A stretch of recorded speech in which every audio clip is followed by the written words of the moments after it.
El lado oscuro del Internet en Asia es tan extenso y aberrante que hoy te traigo un video de 2 horas sobre los casos más perturbadores que he conseguido investigando este continente. El 18 de mayo del 2012, Cho Hong-hoon, un taiwanés de 28 años, fue arrestado en el corazón del barrio chino de Bangkok cuando la policía encontró algo aberrante de él. En su maleta estaban 6 sotef asados, pintados de dorado y cubiertos con pan de oro. Este tipo había adquirido estos cuerpos a través de la dark web en Tailandia. El vendedor fue otro taiwanés, a quien Cho pagó alrededor de $6,600 por los cuerpos. La idea de Cho era hacer negocio con ellos, los compraría barato y luego los vendería más caros en plataformas online especializadas en estos mercados oscuros.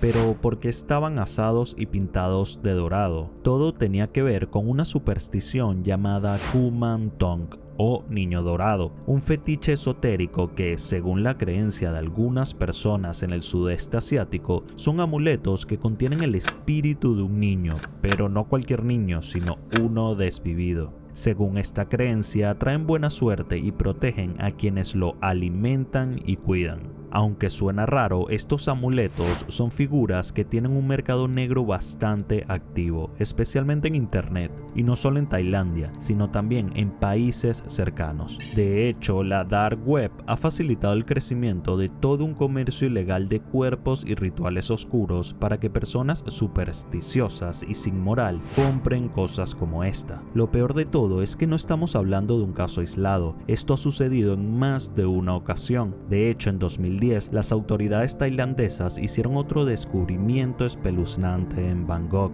Dentro de un monasterio budista encontraron casi 2,000 sotef que venían de clínicas ilegales de aborto, todo almacenado y listo para ser vendido online. Y claro, estos cuerpos también se usaban para rituales oscuros, entre otras cosas que prefiero no explicarte. Internet, una vez más, se convirtió en la plataforma que permitía que estos intercambios macabros se dieran con una facilidad asombrosa. Lo más perturbador es que en Tailandia los niños y niñas no solo se ven afectados por este tipo de mercado. También existe un mercado multimillonario de CP que es casi imparable, aunque hubo un caso en particular del que te quiero hablar: suscripciones para contenido CP. En 2017, durante un control de rutina por parte de la Unidad de Delitos contra Menores del Departamento de Investigaciones Especiales de Tailandia en la Dark Web, se toparon con una serie de imágenes y videos bastante grotescos de CP, que provenían de un portal de pago con casi 63,000 suscriptores y con millones de visitas mensuales, creado en Tailandia. Es decir, este sitio era como un Netflix para Psatsarede, que con una suscripción mensual podían consumir todo tipo de contenido CP. En esta página se podía ver a 11 niños, todos menores de 13 años, incluidos bebés de meses de nacidos, siendo soasua por un hombre extraño. Durante años y mientras las autoridades tailandesas investigaban, este sitio funcionó como una fábrica de la barbarie, publicando nuevo contenido cada semana. El protagonista del sitio era tan meticuloso como enfermo, ocultaba los rostros de los niños, eliminaba pistas de audio y borraba cualquier rastro visual que pudiera delatar a los involucrados. Todo estaba fríamente calculado para que nadie pudiera identificar a las víctimas ni a los agresores. Obviamente, eso no detuvo a los agentes. Para rastrear a los menores y detener esta salvajada, comenzaron a estudiar cada detalle de la apariencia física del agresor: cicatrices, lunares, la forma de las orejas, el color de cabello y cualquier rasgo, por mínimo que fuera. Además, pidieron ayuda a la comunidad internacional. Fue una cacería global a contrarreloj, usando hasta el más mínimo indicio para reconstruir quiénes eran y dónde podían estar. El Departamento de Investigaciones Especiales de Tailandia se alió con la oficina de la Interpol en Bangkok e investigadores de todo el mundo unieron fuerzas para identificar a los 11 menores y dar con los degenerados administradores del sitio. Desde Estados Unidos, el Departamento de Seguridad Nacional logró rastrear una dirección IP, algo clave para encontrarlos, y ahí empezaron a tirar de ese hilo. Al mismo tiempo, la Europol, Bulgaria, Nueva Zelanda y otros países también apoyaron presionaron a las autoridades tailandesas para encontrar a estos degenerados. Los ayudaron a derribar el sitio y a organizar y almacenar toda la data posible de los abusadores para luego distribuirla a los países aliados. Ya estaban cada vez más cerca, no solo de los responsables del sitio, sino también de cualquiera que hubiera tenido algún tipo de interacción con él. Incluso quienes lo visitaron una sola vez estaban siendo rastreados. Una de las direcciones IP que encontraron los llevó hasta Adelaida, una ciudad en Australia. Esto hizo que la Policía Federal Australiana también se uniera al operativo. En este punto ya eran varios países colaborando para dar con los responsables. Y te voy a decir algo, cuando un país realmente quiere atrapar a un criminal, lo hace. Las primeras víctimas fueron identificadas en noviembre del 2017, lo que permitió que en enero del 2018 pudieran detener a varias personas en Tailandia y en Australia. La mente maestra y el principal administrador del sitio se llamaba Montri Salangam y fue localizado en Tailandia. Este tipo no solo administraba el portal, sino que era el mismo que aparecía en una subasta de los 11 niños en los videos, incluyendo de su propio sobrino. Este tipo tenía un método para atraer a sus víctimas. Les ofrecía comida, acceso a internet, juguetes y una televisión gigante para ver partidos de fútbol. Así se ganaba su confianza y luego los llevaba a su casa para hacerles lo peor. Y obviamente este enfermo no trabajaba solo, tenía una especie de socio que lo ayudaba desde Australia, Ruecha Tokputsa, quien también fue capturado en la investigación. Cuando la policía revisó su computadora y teléfono, encontraron miles de imágenes de menores tomadas en Tailandia y Australia,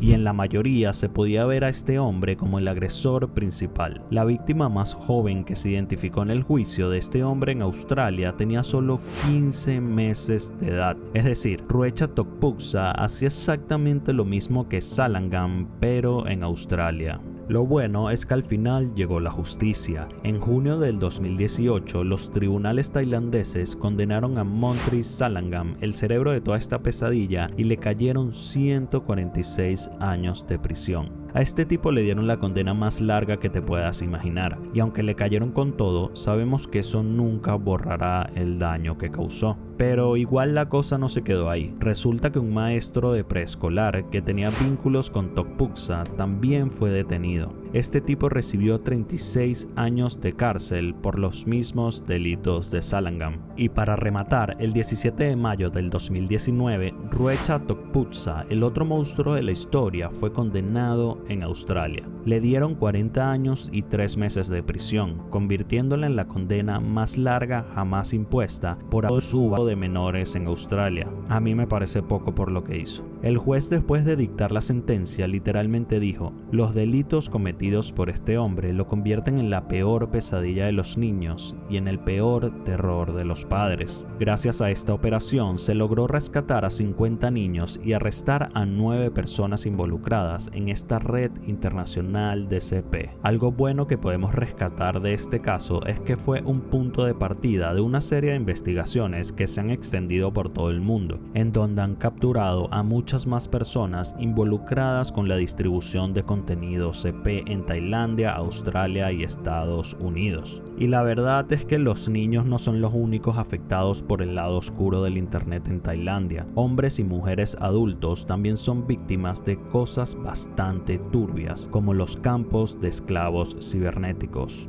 Algo que salió a la luz gracias al testimonio de un joven de Sri Lanka de 24 años llamado Ravi. Y te advierto algo, si eres sensible, tal vez este sea el momento de pausar el video, porque lo que viene no es fácil de digerir.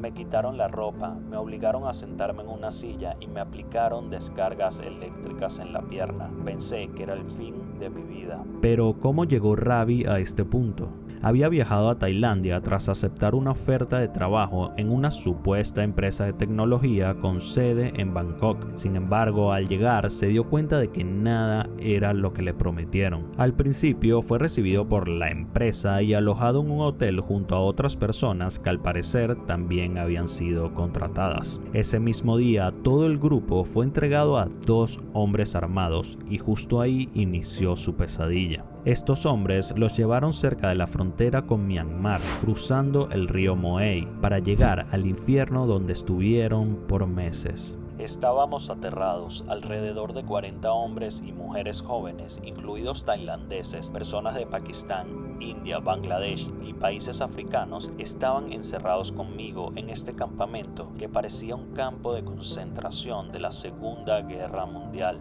Muros altos con alambres de púas y entradas custodiadas por hombres armados impedían que cualquiera de los secuestrados pudiera escapar. Me imagino que estás pensando, ok, esto es horrible, pero ¿qué tiene que ver con el lado oscuro del internet tailandés? Bueno, esa es la razón del secuestro. Todas estas personas eran obligadas a trabajar alrededor de 22 horas al día realizando estafas amorosas por internet con un solo día libre al mes. Esto no lo entendí bien. ¿Qué ganas con darle un día libre al mes a un grupo de personas secuestradas? Pero bueno, las mafias trabajan de formas que no entiendo.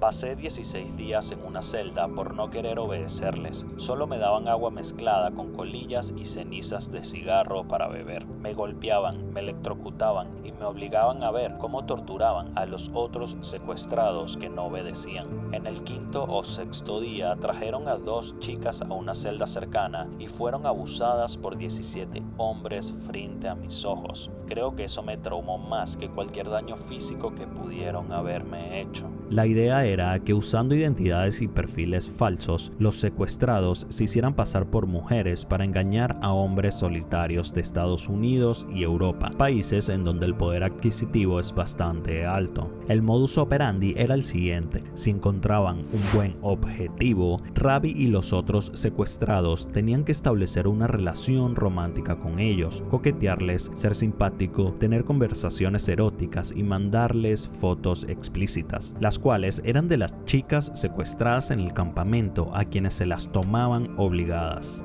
Después de conquistarlos, tenían que persuadirlos para que invirtieran grandes sumas de dinero en plataformas comerciales falsas que prometen una rápida rentabilidad. Literalmente eran campos de esclavos cibernéticos. Si un objetivo invertía $100,000, le devolvíamos 50,000, diciéndole que ese era su beneficio. Esto les daba la impresión de que ahora tenían 150,000, pero en realidad solo recuperaban la mitad de la inversión inicial, dejando la otra mitad a las mafias tailandesas. Según el FBI, habían más de 17,000 denuncias de este tipo de estafas en Estados Unidos, sumando una cifra aproximada de dinero robado de $652 millones únicamente a víctimas estadounidenses. La única forma que los secuestrados tenían de salvar su vida era pagando para poder salir. Al menos tenían una opción para aferrarse a la libertad.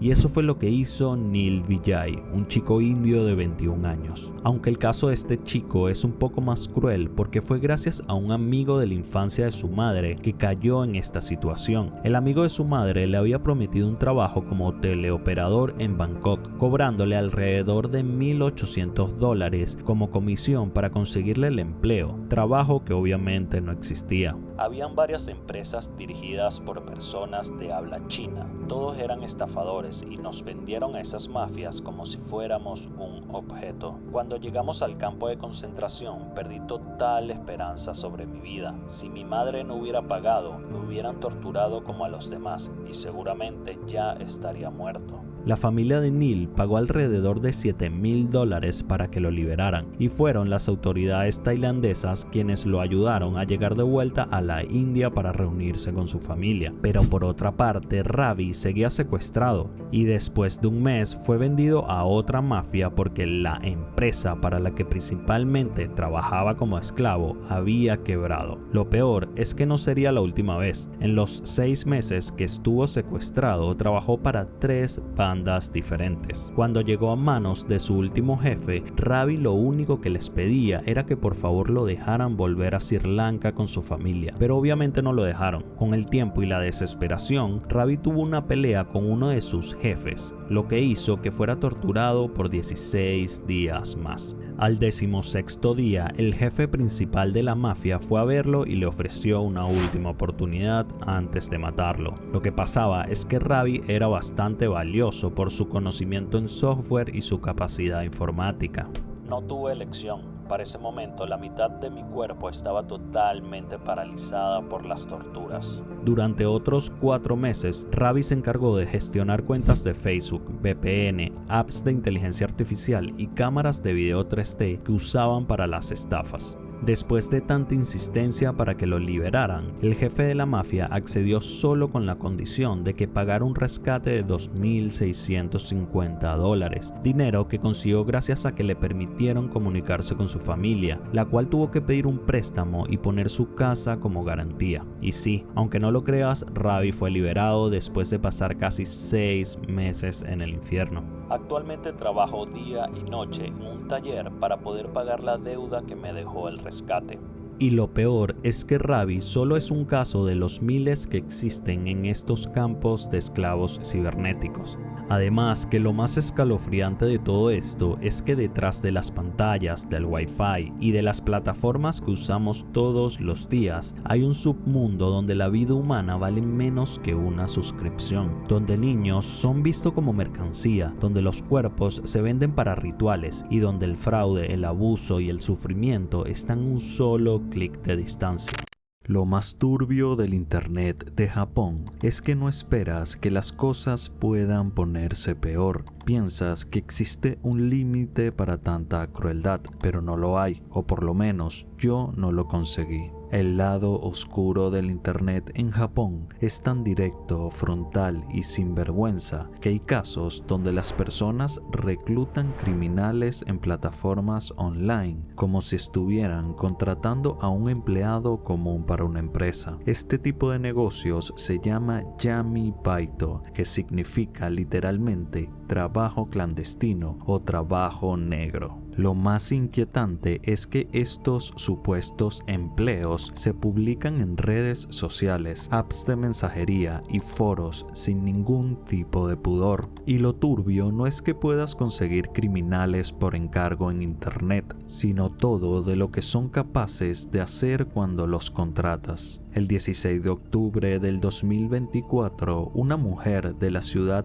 de Yokohama estaba llegando a su casa cuando se dio cuenta de que las ventanas del vecino estaban rotas. Intentó llamarlo, pero no logró comunicarse. Obviamente avisó a la policía y cuando las autoridades llegaron a la casa, se dieron cuenta de que la mujer tenía razón. Algo raro había ocurrido. Encontraron el cuerpo sin vida de Hiroharu Goto, el vecino, un hombre de 75 años, atado de manos y pies con cinta adhesiva, totalmente herido. Era un tipo tranquilo, solitario, sin pareja, salía todas las mañanas de su casa y volvía al mediodía con el pan. No le hacía nada malo a nadie. El cuerpo tenía signos de haber sido golpeado brutalmente. La autopsia reveló que había fallecido por pérdida de sangre debido a los golpes que le dieron. Un hombre de 75 años siendo de esta manera tan cruel. La casa estaba destrozada, cajones abiertos, platos rotos y muebles volteados. Todo para robarse 200.000 yenes en efectivo y algunas joyas valoradas en 300.000 yenes. Y como te lo estás imaginando, no eran delincuentes organizados ni una mafia, sino jóvenes que se habían conocido de anuncios en internet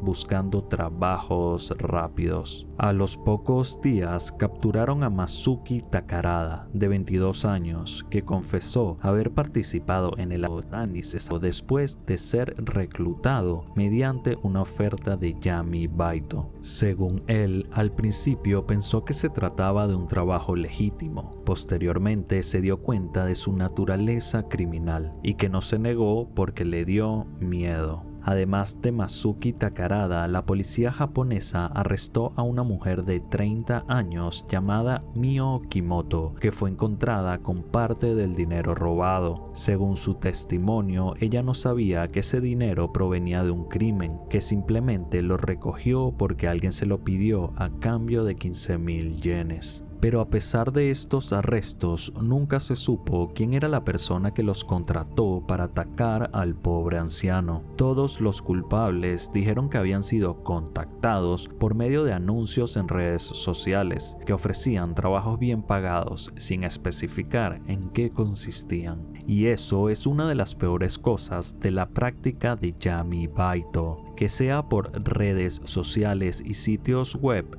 hace que sea muy difícil dar con la mente criminal que ha planeado el crimen.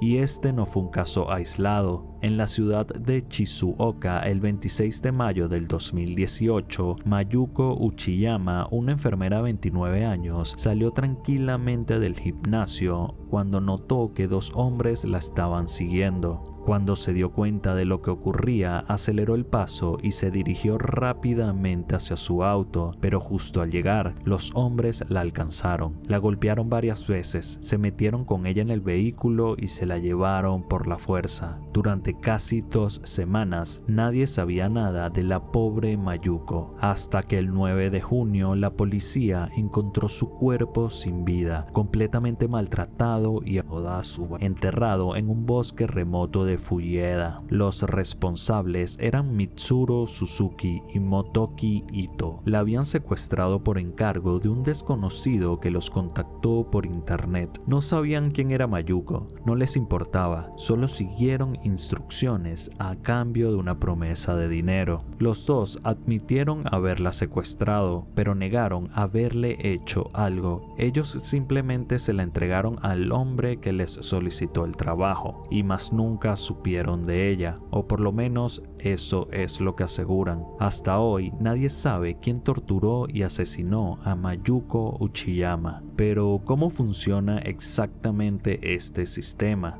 En vez de usar métodos ocultos en la Deep Web, los anuncios de闇バイトaparecen a menudo en plataformas comunes como Twitter, grupos de Line o incluso chats de Discord. Los empleadores ponen mensajes que ofrecen grandes sumas de dinero para trabajos físicos o encargos especiales sin dar muchos detalles, a veces solo con frases como "pago el mismo día" o "riesgo alto", ya se sabe qué tipo de trabajo es. Lo peor es que este no es el único caso de criminales que usan internet para conseguir trabajo o víctimas. Hay varios casos de personas que hacían algo similar. No publicaban ofertas de empleo, simplemente se metían en apps de citas, enamoraban a alguien y de esa manera atraían a su víctima, como fue el caso de Kanae Kijima, la asesina de hombres. El 6 de agosto del 2009, un hombre llamado Yoshiyuki Oide, de 41 años, fue encontrado sin vida dentro de su carro. Estaba aparcado en un estacionamiento tranquilo en Saitama, una zona no muy lejos de Tokio. Al principio, todo apuntaba a que se había quitado la vida él mismo encerrándose en su auto con carbón encendido. Esto genera monóxido de carbono, que es sumamente tóxico. Pero había cosas que no cuadraban, detalles pequeños pero extraños. La escena no parecía la típica de un Oidicius. La policía de Saitama, al notar estas inconsistencias, decidió investigar más a fondo y poco a poco todas las pistas los llevaron hasta una mujer llamada Kanae Kijima, de 34 años de edad, quien fue arrestada el 3 de noviembre del 2009. Cuando empezaron a revisar su pasado, descubrieron algo inquietante. No era la primera vez que alguien relacionado con ella terminaba muerto. De hecho, varios de sus exnovios habían fallecido y en circunstancias bastante parecidas. Con todo esto, la policía descubrió que Kanae había estado fingiendo relaciones amorosas con varios hombres, a quienes conocía por plataformas de konkatsu, que en Japón es un término que viene de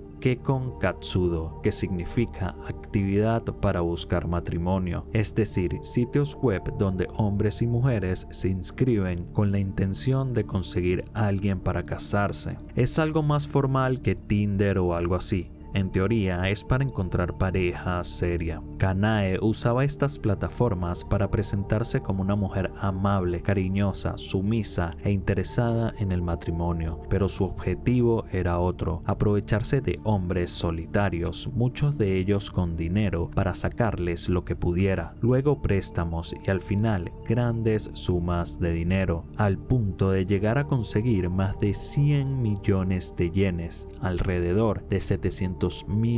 $1,000. Y cuando ya no le servían más o cuando notaba que estos hombres podían empezar a sospechar, los mataba. Kanae Kijima tenía un método muy calculado para asesinar a sus novios. Primero les preparaba la comida con somníferos sin que lo notaran. Una vez que estaban dormidos, los llevaba a un lugar cerrado como un automóvil o una habitación. Allí encendía el carbón en una olla metálica, lo que generaba monóxido de carbono, y al cerrar bien todas las puertas y ventanas, el gas se acumulaba, provocando la muerte de la persona por intoxicación. Era una forma sutil y sin sufrimiento muy popular en la década de los 2000 para quitarse la vida en Japón. Gracias a eso, en todos los casos, la policía asumía que se trataba de suicidio y no investigaron mucho más. Según los informes de Kanae Kijima, no mostraba señales de enfermedad mental ni descontrol emocional. No era una trastornada como en las películas, era alguien completamente consciente de lo que hacía. Por eso fue catalogada como asesina serial. Lo curioso es que Kijima no fue la primera en usar monóxido de carbono para matar a sus víctimas. Años antes hubo un hombre llamado Hiroshi Maewe que usaba esa misma historia para atraer a sus víctimas. Él les decía que morirían por monóxido de carbono dentro de un auto y aún así lograba que ellas fueran a él, dispuestas a morir. Este hombre sí era un demente parafílico, un loco que sentía placer al ver cómo una persona perdía la vida en sus manos. Cuando Hiroshi estudiaba en el Instituto Tecnológico de Kanazawa en 1988, cometió su primer crimen, o mejor dicho, intento de crimen, cuando quiso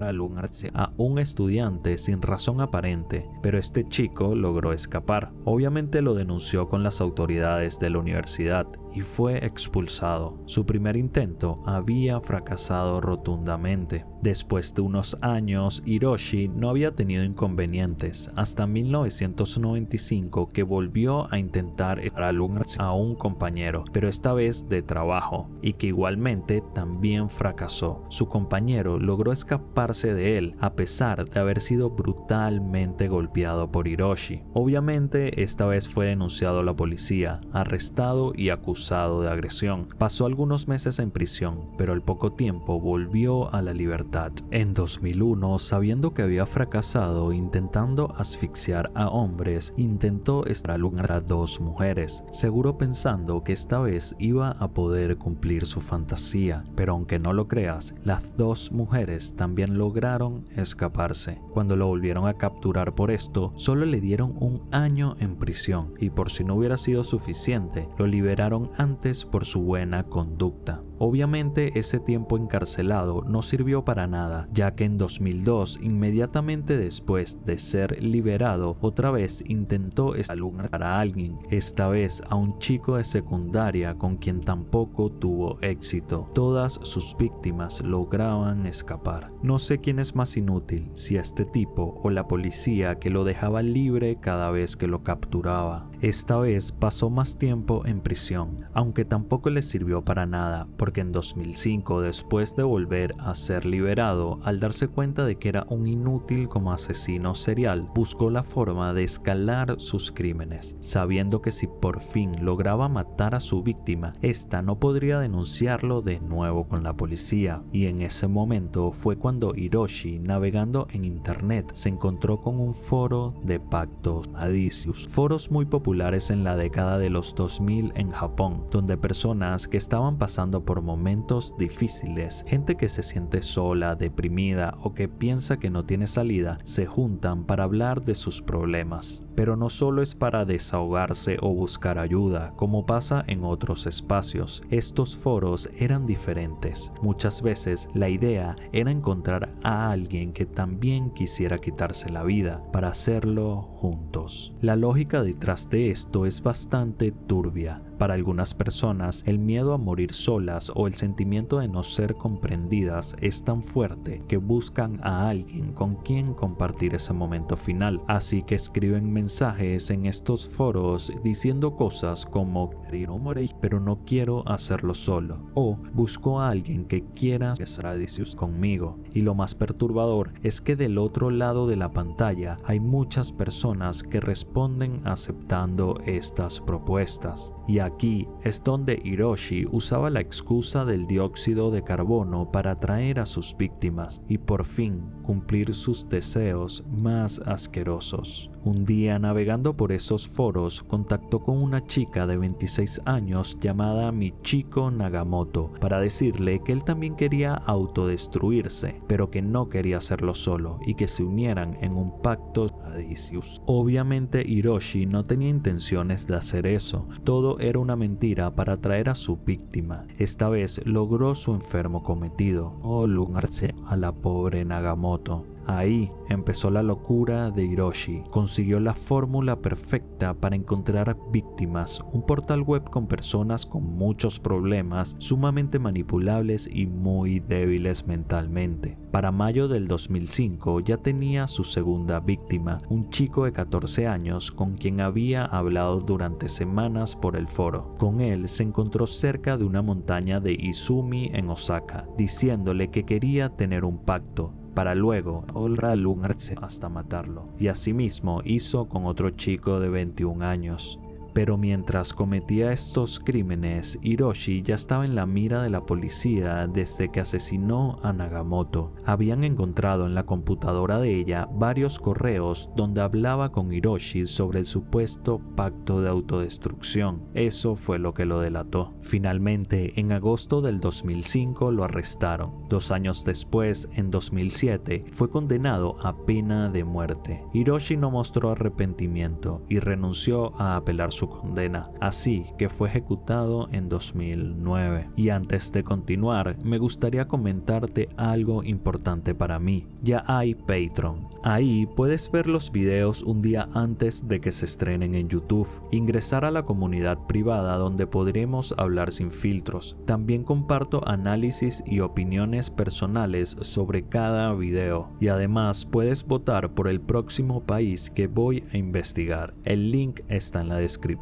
Ahora, continuando, años después de los crímenes de Hiroshi, ocurrió otra desgracia relacionada a personas que expresaban sus deseos de autodestrucción en internet. Mientras Hiroshi utilizaba foros para atraer a sus víctimas con promesas de morir juntos, Takahiro Shiraishi, el asesino de Twitter, utilizaba la misma táctica, pero esta vez de un modo mucho más maquiavélico. El nivel de perversión de este tipo era tal que cuando la policía entró a su casa encontró 9 cabezas junto con 240 huesos embalados en cajas llenas de arena para gatos en un aparente intento de ocultar el olor. Takahiro Shiraishi, con apenas 27 años, tenía un deseo incontrolable por la naifornia y el fetichismo con el control absoluto sobre sus víctimas. Buscaba dominar y someter a personas vulnerables, en especial aquellas con tendencias sadicius, lo que le hacía el trabajo mucho más fácil. Su motivación no solo incluía el acto sexual, sino también el sadismo, es decir, obtener placer de infligir sufrimiento y controlar la vida y la muerte de sus víctimas. Las cabezas que encontraron en su casa y el almacenamiento de restos humanos son indicativos de esta aberración. Para lograr saciar estos enfermos impulsos, no tuvo mejor idea que buscar en Twitter personas vulnerables con ganas de autodestruirse. Les escribía, ganaba su confianza y se ofrecía como alguien dispuesto a ayudarlos a morir o incluso acompañarlos en el acto. Entre agosto y octubre del 2017, Shiraishi atrajo a 9 personas a su apartamento en Sama, cerca de Tokio. Una vez allí, las asesinó y dormense sus cuerpos. Lo peor es que si no fuera porque el hermano de una de las víctimas empezó a investigar por su cuenta, el asesino de Twitter probablemente nunca habría sido capturado. Una joven de 23 años con tendencias sadicias había desaparecido sin dejar rastro. Al revisar sus redes sociales, el hermano encontró mensajes sospechosos en Twitter con un usuario que ofrecía ayuda para morir. Sin saber qué hacer, contactó a una amiga de su hermana y entre los dos idearon un plan. Ella fingiría ser una nueva víctima interesada en hacer un pacto sadicius. Así lograron que Takahiro Shiraishi revelara su ubicación. Gracias a esto, el 31 de octubre del 2017, la policía pudo entrar al apartamento de Shiraishi, donde descubrieron los restos de 9 personas, 8 mujeres y un hombre, todos de entre 15 y 26 años. Durante el juicio, Shiraishi admitió haberle quitado la vida a las víctimas,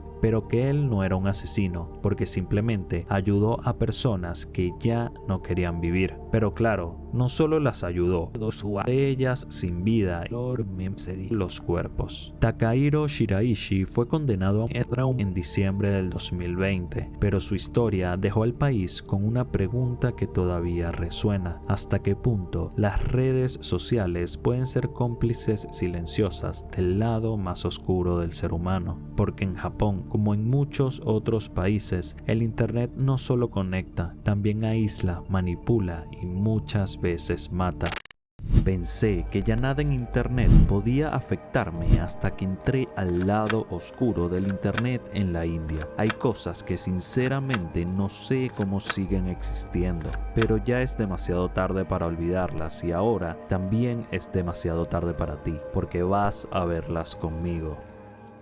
Hace no mucho tiempo se descubrió a un profesor que obligaba a niños de la India a de otros niños. El 10 de agosto del 2023, Matthew Smith, un profesor británico de 35 años, fue acusado de usar la dark web para pagar y dar instrucciones a adolescentes en la India para de niños más pequeños y grabarlo en video. Smith había pagado alrededor de 65,000 libras esterlinas, aproximadamente $87,000 a lo largo de 5 años, a varios adolescentes indios que conocían internet para que hicieran cualquier tipo de acto aberrante que él les pidiera. Eran una especie de ciberempleados de atrocidades. Los mensajes de su teléfono y computadora mostraban que Smith enseñaba a los jóvenes con videos, fotos explícitas y hasta tutoriales a ganarse la confianza y manipular a los pobres niños indios. Además, les enviaba imágenes y videos de cómo abusar de ellos y del tipo de contenido que le gustaba recibir a cambio del dinero que les pagaba. En total, los agentes encontraron más de 120,000 imágenes y videos de contenido CP de niños indios. El tipo realmente era un degenerado y un enfermo mental. Lo peor de todo es que este hombre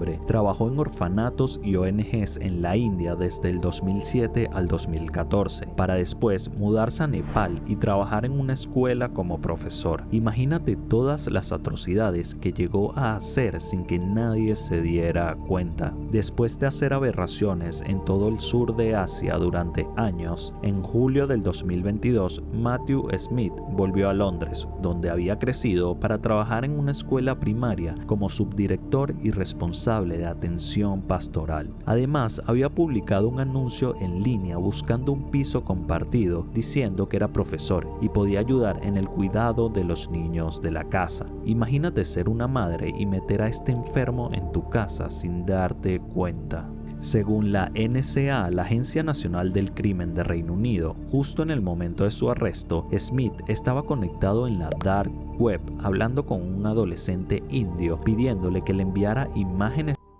de cualquier niño menor a 10 años a cambio de dinero, y en su computadora tenía páginas abiertas y foros de la dark web dedicados a compartir contenido CP. Literalmente fue agarrado con las manos en la masa, no tenía excusa que meter ni escapatoria. En noviembre del 2023, la NSA informó que Smith se había declarado culpable de 22 delitos, todos relacionados a la de menores y creación y distribución de contenido CP, aunque lamentablemente solo le dieron 12 años de condena. No entiendo cómo alguien tan aberrante puede pasar tan poco tiempo en prisión, pero bueno, la justicia es así. Y lo más probable es que ese contenido no lo guardara solo para él. Seguramente también lo compartía en estos foros enfermos donde le gustaba estar. Así que no te sorprendas si ese material sigue rondando por internet, incluso en TikTok, porque el TikTok en la India tiene rincones que son una auténtica cloaca. Se han visto cosas demasiado turbias por ahí. Esa fue una de las tantas razones por las cuales en 2019 el gobierno de la India prohibió TikTok en el país. Según las autoridades, la aplicación estaba inundada de contenido gore ilegal y obviamente incluía material CP. El Tribunal Supremo dictó una orden y Apple y Google no tuvieron más opción que borrar TikTok de sus tiendas en la India, pero las personas que ya lo tenían descargado podían seguir usándolo. Así que aunque la aplicación fue eliminada oficialmente, usarla no era un crimen. La jugada fue más una medida para limitar su acceso y frenar el crecimiento de TikTok en el país. Y lo entiendo perfectamente porque te repito, las cosas que aún puedes conseguir de la India en TikTok son realmente turbias. Y no solo de los indios grabando cosas oscuras, sino de turistas que viven situaciones extremadamente incómodas. Como este tipo que estaba grabando un vlog mientras caminaba por la India, tranquilo, cuando de repente se le acerca un niño a pedirle un helado. Él intenta esquivarlo con amabilidad, pero el niño lo persigue hasta que termina aceptando. Le compra el helado y ahí todo se descontrola. Empiezan a salir más y más niños de la nada, todos queriendo lo mismo. Ya eso de por sí era incómodo, pero lo turbio viene después. Aparece una señora no a agradecerle ni a calmar a los niños, sino a pedirle también un helado. Y lo más inquietante es cómo la señora, al parecer, quiso pagarle por el helado, ofreciéndole a su hija. ¿Por qué digo eso? Por esto que vas a ver a continuación. Sin que el muchacho se dé cuenta, la señora empieza a quitarle la ropa a su niña pequeña, abriéndole las piernas y mostrándosela al tipo. Realmente lo que hizo esta señora se puede interpretar de muchas formas, y la verdad yo no sé qué pensar. No quiero lanzar acusaciones, pero hay algo en su actitud que no me termina de cuadrar. Por eso quiero saber tu opinión, porque sinceramente no estoy seguro de qué quiso decir con ese gesto, ni qué estaba tratando de hacer con su hija. Los comentarios del video dicen lo mismo que yo pensé, pero necesito saber tu opinión, a ver si estoy loco o no. Y no solo hay videos de turistas pasando momentos muy incómodos, también los mismos habitantes se sorprenden de ver cosas totalmente aberrantes en las calles de la India. Imagínate ir caminando por una calle cualquiera de tu ciudad, cuando de repente ves algo que no puedes procesar de inmediato. Un perro callejero, delgado, sucio, cargando en su hocico algo, y cuando te acercas te das cuenta de que es el cuerpo de un bebé. Sí, un bebé, así de brutal como suena. Esto pasó en la localidad de Ragua en la India. El perro no atacó a nadie, ni mucho menos le robó un bebé a su madre. Lo que hizo fue encontrar el cuerpo abandonado en un basurero y en su instinto más puro, quizás buscándole refugio o protección, se lo llevó con él. Digo esto porque si hubiera querido comérselo, seguramente ya se lo hubiera comido. Obviamente el video publicado en TikTok de la India se hizo viral en horas, no solo por el acto en sí, sino por todo el contexto del perro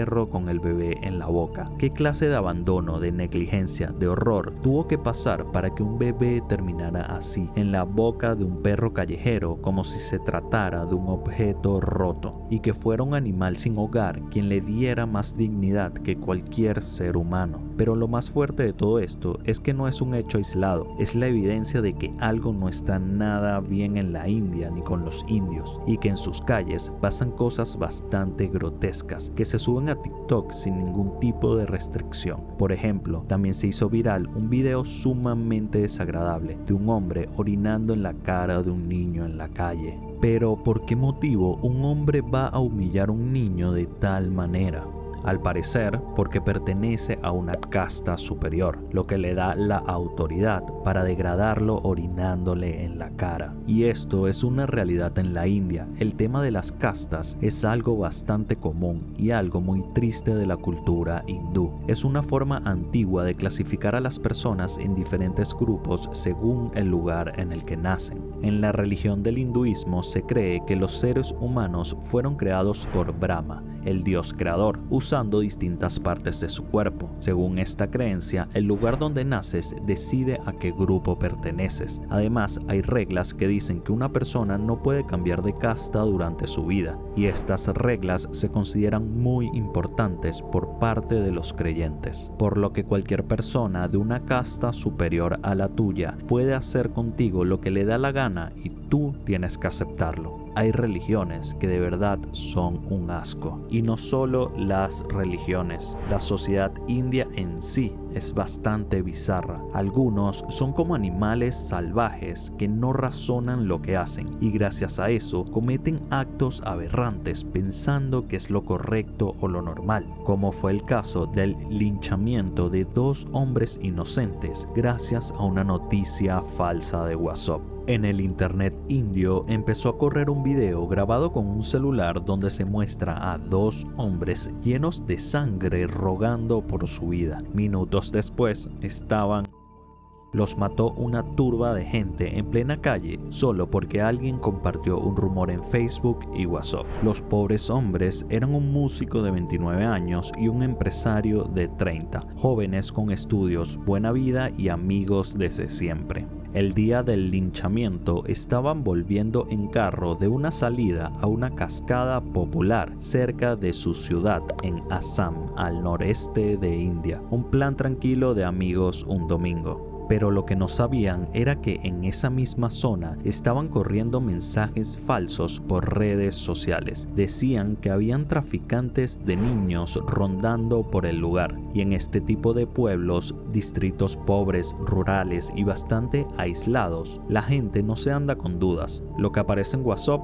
lo toman como si fuera palabra santa. En un momento del día, los 2 amigos estaban sentados al lado de un arroyo cuando un aldeano se les acercó y los empezó a acusar de ser unos secuestradores de niños. Los 2 hombres discutieron un poco y se fueron en su auto para evitar problemas, pero este tipo ya les había echado el ojo. Agarró su teléfono y llamó a gente del pueblo de al lado. Les comentó que 2 secuestradores de niños estaban en camino. Les dio la descripción del carro y les dijo que había que detenerlos. Y así fue como comenzó todo. El grupo de gente los detuvo en plena carretera rural. Iban armados con palos, piedras y machetes. Los sacaron del carro y los lincharon entre todos, convencidos de que eran los culpables de secuestrar niños. Y como si fuera poco, grabaron todo y lo subieron a internet como un mensaje para que los criminales no entraran en su zona. Obviamente, India entera quedó en shock. La policía estuvo investigando si el hombre que empezó todo realmente creyó ese rumor o si lo hizo con otra intención, y hasta ahora ya han arrestado a más de 50 personas por lo que pasó. Y todo esto por un mensaje de WhatsApp. El 24 de junio del 2016, Swati, una ingeniera de 24 años, fue atacada con una hoz mientras esperaba el tren en la estación de Chennai en India. Eran alrededor de las 6:30 de la mañana. Swati se dirigía a su trabajo como lo hacía todos los días. Esa mañana, como tantas otras, su padre la dejó en la estación. No tenía ni idea de que minutos después su hija iba a ser amada ni cesar brutalmente, a plena luz del día y en un lugar público. Pero, ¿quién iba a acabar con la vida de una pobre mujer y de esa manera tan violenta y aberrante? Pues un hombre con el corazón roto. Lo peor es que no eran novios, ni siquiera se podía decir que eran amigos. La palabra que define su relación es conocidos por internet. En diciembre del 2015, Ramkumar, un hombre de 24 años que vivía en un pueblo alejado de Chennai, agregó a Swati por Facebook. Ella lo aceptó y empezaron a hablar de vez en cuando. Ahí comenzó su relación. Pero había un problema. La casta de Ramkumar era inferior a la de Swati. En la religión hindú, las personas se dividen por castas según el lugar donde nacen. Si eres de una casta baja, no vales nada en la sociedad. Literalmente eres una escoria, mientras que las personas de casta alta son tratados como reyes. ¿Es una basura de creencia? Totalmente, pero así son los hindú. Al principio no eran más que interacciones y alguno que otro mensaje, pero con el tiempo Ram Kumar comenzó a obsesionarse con Swati. Aunque ella no le mostró interés, él interpretó sus respuestas amables y su disposición como señales de que podría estar interesada, cosa que era totalmente falso. La relación se fue intensificando a medida que él comenzaba a seguirla más de cerca, tanto en línea como en persona.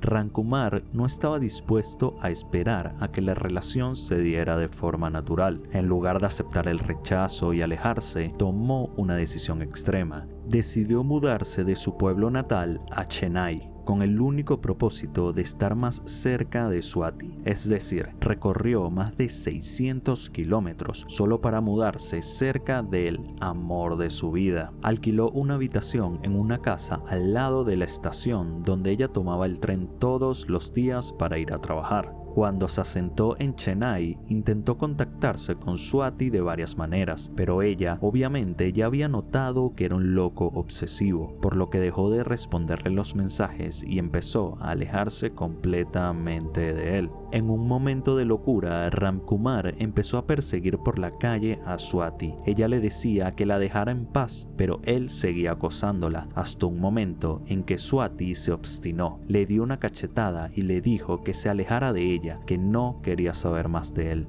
El rechazo tan directo más la humillación pública llenó de odio a Ram Kumar. Odio, ira y sed de venganza. El bofetón que recibió se convirtió en un punto de inflexión que lo llevó a tomar la decisión más trágica de su vida: matarla. El día del crimen, Swati estaba esperando el tren para ir a su trabajo, mientras que Ram Kumar la observaba de lejos sin que ella se diera cuenta. Poco a poco se fue acercando hasta que la tuvo frente a él. Sacó una hoz que tenía escondida en su pantalón y se la clavó en el cuello, enfrente de todo el mundo, con cientos de personas viendo. Estaba desesperado, no le importaba nada. El ataque fue brutal y ocurrió rápidamente. Ram Kumar huyó después del crimen, dejando atrás a Swati desangrándose en el piso de la estación, su vida arrebatada de una manera violenta y repentina. La escena fue impactante, no solo por la brutalidad del crimen, sino también por la indiferencia con la que se desarrolló en un lugar tan público. Lo más cruel del asunto, apartando el crimen, es que las personas que vieron lo que pasó no hicieron nada, siguieron su camino al trabajo como si no hubiera pasado nada. La indiferencia fue tal que el cuerpo sin vida de la pobre Swati estuvo 2 horas en el piso de la estación antes de que alguna autoridad viniera a recogerlo. Obviamente no fue difícil identificar a Ram Kumar como el principal sospechoso. El historial de acoso, los mensajes de texto, las llamadas y los testigos del crimen apuntaban directamente a él. Fue arrestado pocos días después en su pueblo natal, donde confesó el asesinato. En su declaración explicó que su frustración y humillación por el rechazo de Swati lo habían llevado a cometer el crimen. Y lo peor es que el caso no terminó aquí. En septiembre del 2016, unos meses después de ser arrestado, fue encontrado muerto en su celda de la prisión de Pusal. Supuestamente se Odysseus mordiendo un cable eléctrico, o eso es lo que dice la versión oficial, aunque varios informes indicaron que no había pruebas claras de que se haya electrocutado y que su muerte podría haber sido un análisis dentro de la prisión. La familia de Ram Kumar insistió en que su hijo había sido tratado injustamente y que debido a su casta se le había culpado y asesinado. Nunca hubo pruebas de lo que acusaba la familia, pero tampoco pruebas suficientes que sustentaran el Odysseus. Al final, Ram Kumar quitó una vida y el universo le quitó la suya. No sé si lo de su casta tuvo que ver, pero en esta ocasión sí hubo justicia divina, aunque en la mayoría de los casos no la hay. La verdad es que en India la justicia a veces parece una ruleta y otras veces ni siquiera existe, especialmente para las mujeres y niñas, como le pasó a Farzana, una joven que fue víctima de los actos más atroces que puede cometer un ser humano. Farzana, seudónimo utilizado para proteger la identidad de la chica, Tenía apenas 16 años cuando contestó un mensaje por Facebook a un desconocido. Lo que no sabía es que en ese mensaje le estaban tendiendo una trampa cuidadosamente diseñada para venderla en el mercado negro. En abril del 2017, ella vivía en una pequeña aldea rural en el estado de West Bengal. Como muchas adolescentes en India, vivía una vida modesta con su familia, un padre desempleado, un hermano que manejaba el típico taxi pequeño en la India para sostener el hogar y una madre preocupada por el futuro de su hija. Farzana estaba preparándose para sus exámenes escolares. Soñaba con ser independiente, ayudar a su familia y tener una vida mejor, pero ese sueño fue lo que usaron para engañarla. El hombre que le escribió por Facebook se llamaba Sabir Ahmad Ghazi. Al principio ella no le respondía, pero él insistía cada rato. Fue así por varios días, hasta que Farzana cedió. Sabir le dijo que había visto su perfil y le llamó la atención, que solo quería hablar, conocerla. Era carismático, educado y poco a poco fue convirtiéndose en parte de su rutina. Conversaban por llamadas telefónicas y por mensajes de WhatsApp. Sabir la fue enamorando poco a poco. Le hablaba de amor, de futuro, de matrimonio. Ella, ingenua e ilusionada, empezó a creerle. La convenció de que juntos podían escapar de la pobreza. Vente conmigo a Delhi, allá tendremos una vida nueva. El 17 de mayo de ese año, Farzana salió de su casa sin decirle nada a nadie. Tomó un tren hasta Kolkata y luego otro hacia Delhi. Sabir le había prometido que la esperaría ahí, que todo estaba listo. Pero cuando llegó, no fue él quien la recibió, sino una mujer llamada Munilla, quien dijo ser la hermana de Sabir. La llevó a una casa a las afueras de Delhi. Ella pensó que era solo temporal, que Sabir aparecería pronto, pero no era así. Lo que vino después fue una pesadilla para la pobre Farzana. Munilla la entregó a una red de que operaba en el GB Road, el conocido Distrito Rojo en Delhi. Allí, durante más de 3 meses, Farzana fue drogada, golpeada, amenazada y forzada a tener relaciones con decenas de hombres cada día. Era apenas una niña. Le decían que si intentaba escapar, matarían a su familia. Le quitaron el teléfono, la vigilaban día y noche, la golpeaban con palos, la quemaban con cigarrillos y la humillaban continuamente, buscando despojarla de su individualidad y amor propio. Durante ese tiempo, su familia la buscaba desesperadamente. Habían denunciado su desaparición, pero nadie les daba respuestas. En una ocasión, Farzana logró convencer a uno de sus clientes para que le prestara su teléfono. Llamó a su madre, le dijo que todo estaba bien y que se había ido a trabajar a Mumbai. Obviamente mintió. Estaba demasiado asustada como para contarle la verdad. Estaba atrapada en una red de trata de personas y no veía salida. Pero la madre no era tonta. Notó algo raro en su hija, la conocía, sabía que no estaba bien y que necesitaba ayuda a pesar de que ella le dijo lo contrario, así que avisó a la policía. Comenzaron a investigar, pero cada vez que se acercaban, los traficantes movían a Farzana de un burdel a otro. Estaban bien organizados, tenían contactos, informantes, sabían cuándo habría redadas. Era un sistema aceitado con muchas manos sucias protegiéndolo. No era solo Sabir o Munilla. Habían más personas, más nombres, más rostros detrás de ese negocio aberrante que operaba como una empresa, aprovechándose del amor, la pobreza y la ingenuidad. No lograban dar con ella, pero un día pasó algo inesperado. El 11 de septiembre de 2017, Farzana logró escapar. No se sabe con certeza cómo. Si fue liberada por error, si se les pasó vigilarla o si alguien la ayudó, pero volvió sola a su pueblo. Una niña de 16 años, secuestrada por una red gigante de trata, escapando de ellos y volviendo a su pueblo a cientos de kilómetros de donde estaba. Cuando entró a su casa, Farzana tenía heridas visibles, quemaduras de cigarros, golpes, cicatrices y la cara demacrada. Al principio no quería hablar, decía que estaba bien, pero su madre insistió. Y entonces, entre lágrimas, contó todo. Con la ayuda de una ONG llamada Shakti Vahini, el caso de Farzana se hizo muy popular, lo que le ayudó a iniciar un proceso largo para sanar y al mismo tiempo enfrentar judicialmente a los degenerados que la secuestraron. El 15 de diciembre de 2017, Farzana regresó a Delhi. Iba acompañada por su madre y un grupo de policías. Iba decidida, vestida con un burka para no ser reconocida. Al llegar,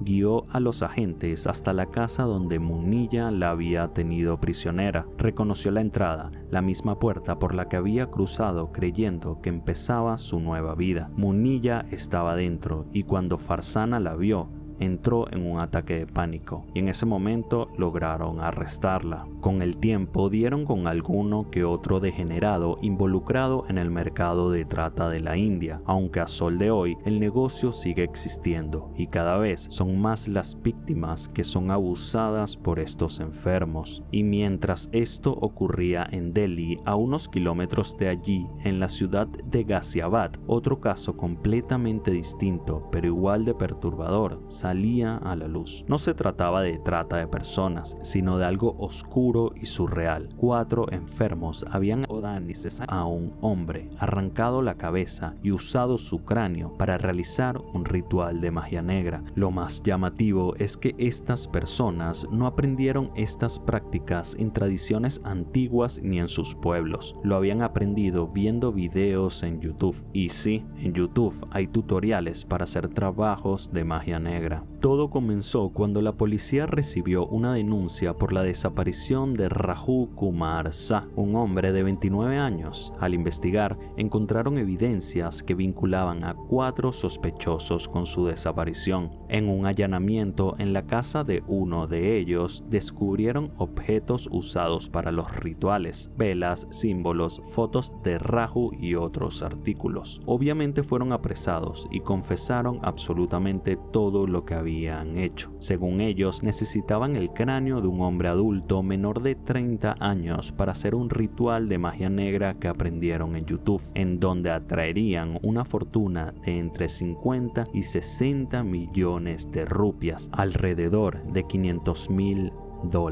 El cráneo fue recuperado de un desagüe en Delhi, donde los acusados lo habían arrojado al temer ser descubiertos. Pero al final no valió de nada. Igual fueron encontrados y capturados. Los 4 hombres fueron acusados de destrucción de pruebas y conspiración criminal. Nunca se hizo pública la condena que recibieron y conociendo el estado corrupto que es India, capaz ni siquiera los encarcelaron por mucho tiempo. Pero quién sabe. Lo peor es que no es el único caso de este estilo. Hubo uno mucho más aberrante, pero con una pobre niña de 12 años. Y antes de continuar, me gustaría comentarte algo importante para mí. Ya hay Patreon. Ahí puedes ver los videos un día antes de que se estrenen en YouTube. Ingresar a la comunidad privada donde podremos hablar sin filtros. También comparto análisis y opiniones personales sobre cada video. Y además puedes votar por el próximo país que voy a investigar. El link está en la descripción. Y ahora, continuando con lo que te iba a contar, en el distrito de Deoria, en el estado de Uttar Pradesh, una niña de apenas 12 años fue asesinada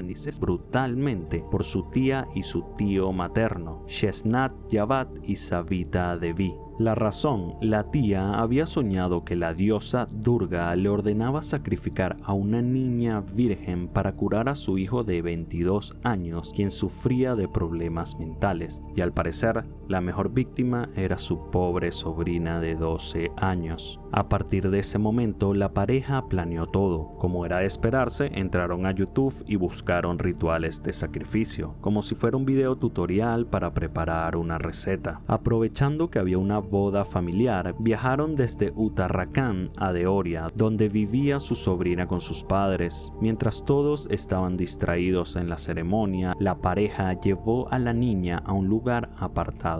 Y en ese momento la sujetaron y le clavaron un cuchillo en el corazón. No una ni 2 veces, sino hasta 7 puñaladas recibió la pobre niña. A los nánices brutalmente. Luego envolvieron su cuerpo en una manta y lo tiraron en un basurero cercano. Al día siguiente, con la niña desaparecida, el cadáver fue descubierto y la policía empezó a investigar. No fueron ni un poco listos, dejaron pistas, no ocultaron evidencia y en pocos días ya tenían a los tíos detenidos. Durante el interrogatorio confesaron todo. Contaron que aprendieron los rituales de sacrificio en videos de YouTube y creyeron que matando a la niña conseguirían prosperidad y salud para su hijo enfermo. En el juicio, la pareja fue encontrada culpable de asesinato y condenada a cadena perpetua, pagando así por quitar una vida inocente por un delirio en un sueño.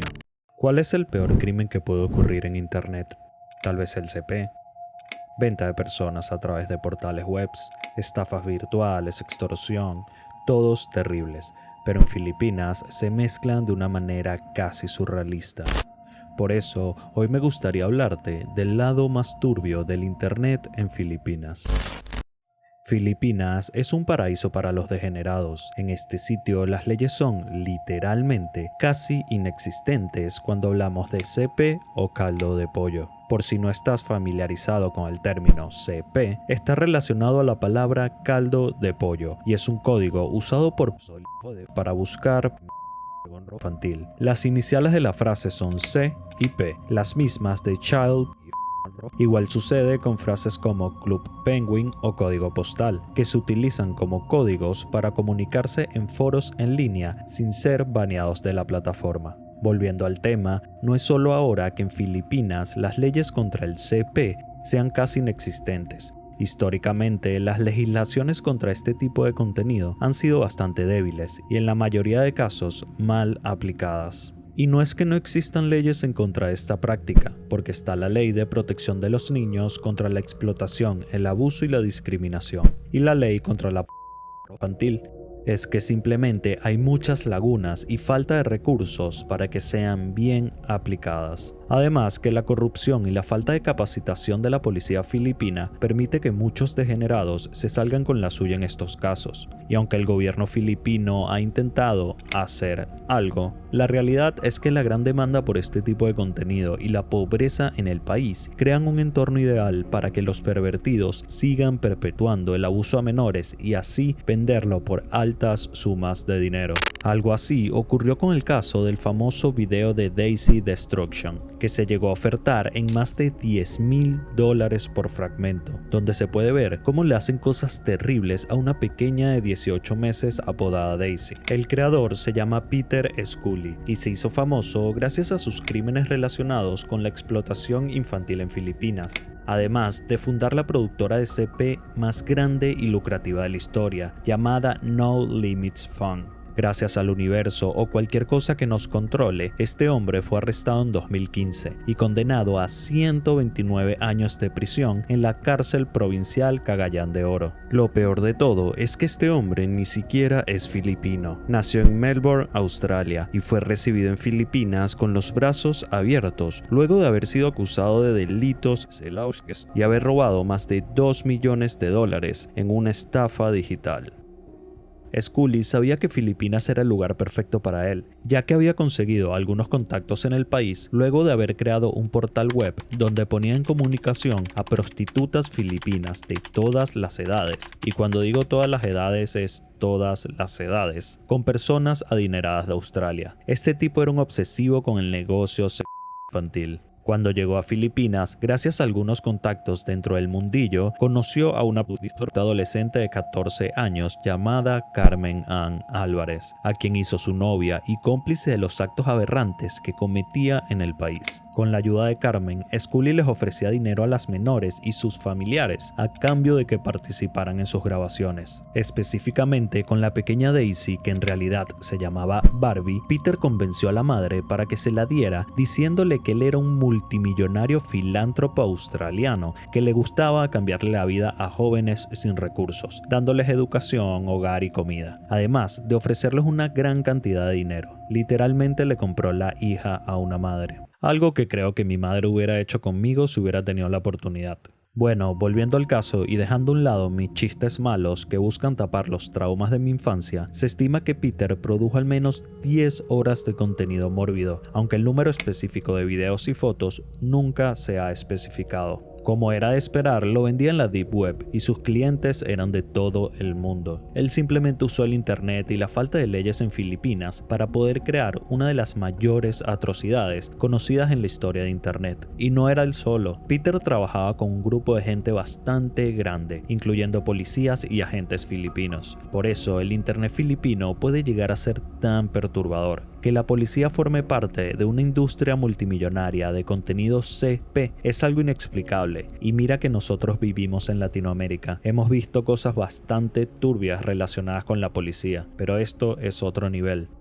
Existe otro caso similar e igual de bizarro que el de Peter Scully. Es el caso de David Timothy Dicken. En 2017, las autoridades del país y el FBI realizaron una redada en su residencia en Mabalacat, Filipinas, donde descubrieron una red global de transmitido en vivo, donde miles de enfermos pagan para ver y dirigir abusos menores en vivo. Así que Dicken no solo grababa el abuso, sino que también permitía que en todo el mundo pagaran para dirigir estos actos en tiempo real. Cuando las autoridades filipinas irrumpieron en el hogar de Dicken, encontraron a 2 niñas menores de edad que habían sido sometidas a todo tipo de aberraciones. Además, se recuperó una cantidad masiva de evidencia, discos duros, cámaras, juguetes y ropa interior infantil, así como guiones detallados que Dicken usaba para dirigir los streams y videos. Y al igual que pasó con la pequeña Daisy y Peter Scully, uno de los elementos más inquietantes del modus operandi de Dicken fue la explotación de la pobreza extrema en la región, donde familias desesperadas vendían a sus hijos o colaboraban en la producción de este tipo de contenido solo por dinero.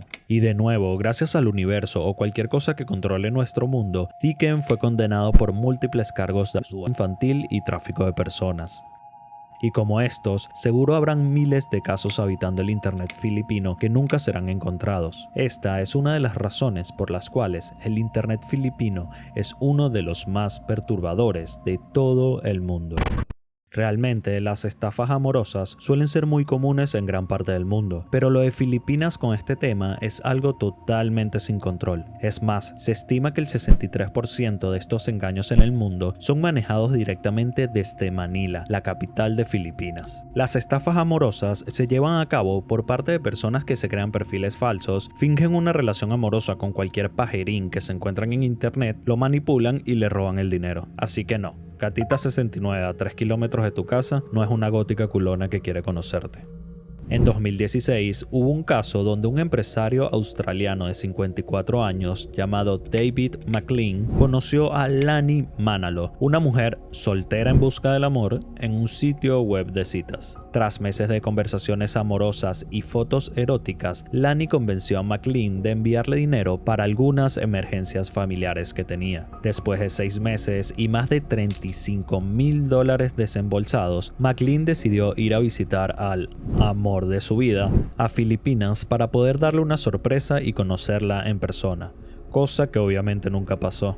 El pobre empresario se dio cuenta de que Lani no existía y que había sido víctima de una red de estafadores locales, quienes habían utilizado varias cuentas bancarias y distintos tipos de métodos de transferencia para recibir el dinero, por lo que se le hizo sumamente difícil a McLean rastrear los fondos. Él denunció el caso, pero gracias a la ineptitud de las autoridades filipinas nunca pudo recuperar su dinero ni hacer pagar a los culpables. Simplemente se rieron de él, lo tacharon de inocente y le dijeron que no había mucho que hacer para recuperar el dinero gastado. Y como a David McLean le ha pasado a muchas personas, y no únicamente hombres. En 2019, más de 20 mujeres estadounidenses y europeas fueron estafadas por un grupo de estafadores filipinos liderados por un hombre llamado Aldrin Mactanon. Estos hombres se hacían pasar por soldados estadounidenses que estaban llevando a cabo misiones en el extranjero. Lo que hacían era buscar fotos de soldados americanos bastante guapos, se creaban perfiles falsos en varias apps de citas y se hacían pasar por soldados solteros en búsqueda del amor y cansados de la guerra.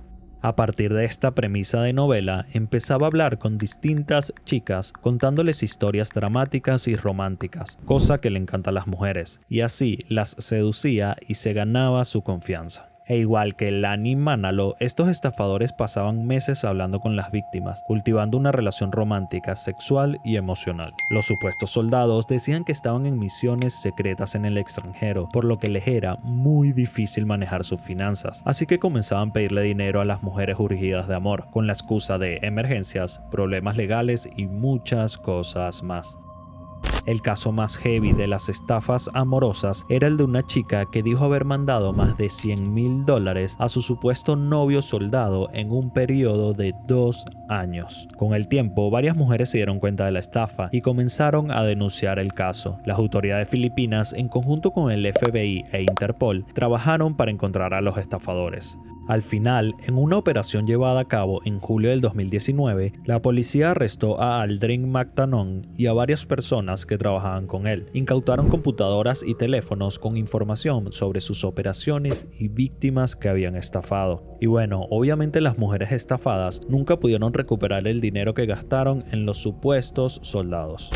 También hubo otro caso interesante. Jane Ferrer, una mujer filipina, estafó más de $60,000 a Michael Bateson, un británico de 63 años. Michael y Jane empezaron a hablar por Facebook a mediados del 2017 y para ella no fue difícil ganarse su confianza. Michael era un hombre jubilado y soltero, con poca compañía.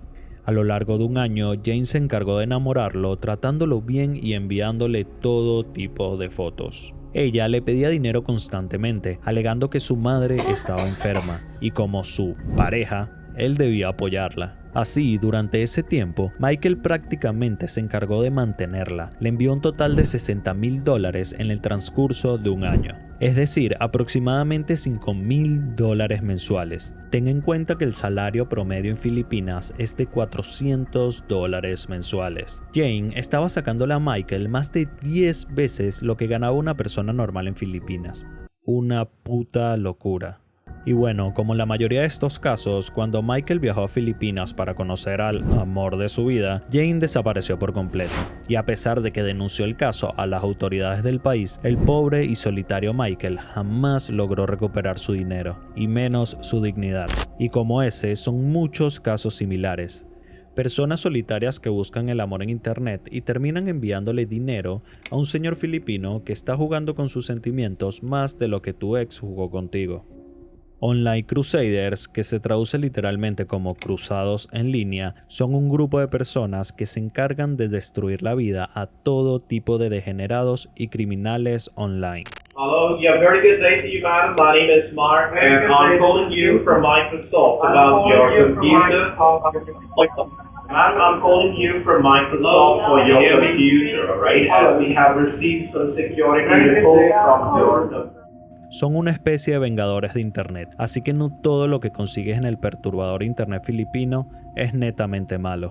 Estos grupos nacieron en respuesta a la total impunidad que tienen la mayoría de delitos en línea, sobre todo los relacionados con explotación infantil, fraude y delitos sexuales. Ellos toman la justicia por su propia mano, exponiendo y doxeando a los criminales en redes sociales, foros o incluso entregándolos a las autoridades. Y como todo en la vida, hay muchos que lo apoyan, pero también hay una gran cantidad de personas que los critican. Esto por poner en riesgo la vida de inocentes, omitir procesos legales y crear una cultura de justicia popular que puede salirse de control.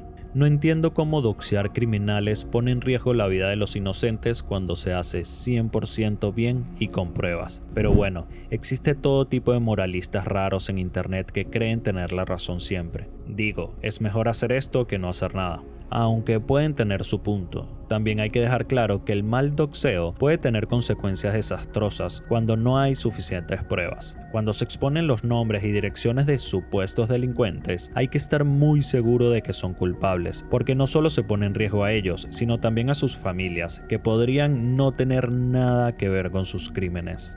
Por ejemplo, en 2017, un grupo de crusaders en Filipinas, actuando bajo la premisa de proteger a los niños, comenzó a investigar a presuntos solifoders en redes sociales. En una de esas se toparon con Ray, un hombre de 34 años que estaba utilizando una cuenta en línea para interactuar con personas, incluyendo adolescentes. Este grupo lo acusó de ser un depredador sexual, afirmando que su actividad en línea era sospechosa. Recopilaron información personal de Ray, incluyendo su nombre completo y dirección, y la publicaron en varias plataformas sociales. En las publicaciones lo etiquetaron como un de niños. La publicación se volvió viral y en cuestión de horas su dirección fue divulgada y una multitud de personas fueron hasta su casa a literalmente matarlo. Obviamente la situación se salió de control y hasta los vecinos comenzaron a exigir justicia. El grupo de personas logró forzar la entrada de su casa, rompiendo ventanas y destruyendo por completo el interior, sin importarles que su esposa e hijos pequeños se encontraban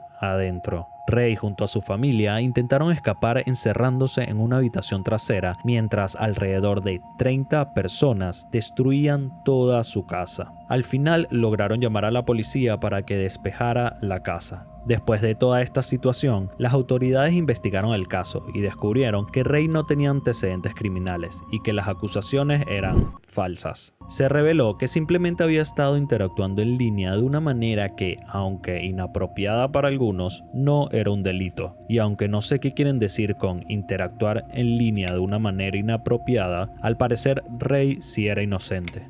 Algo similar le ocurrió a Gabriel Santos, un joven de 22 años originario de la ciudad de Cebú. Este chico fue señalado por un grupo de crusaders que lo acusaron de formar parte de una red de explotación infantil.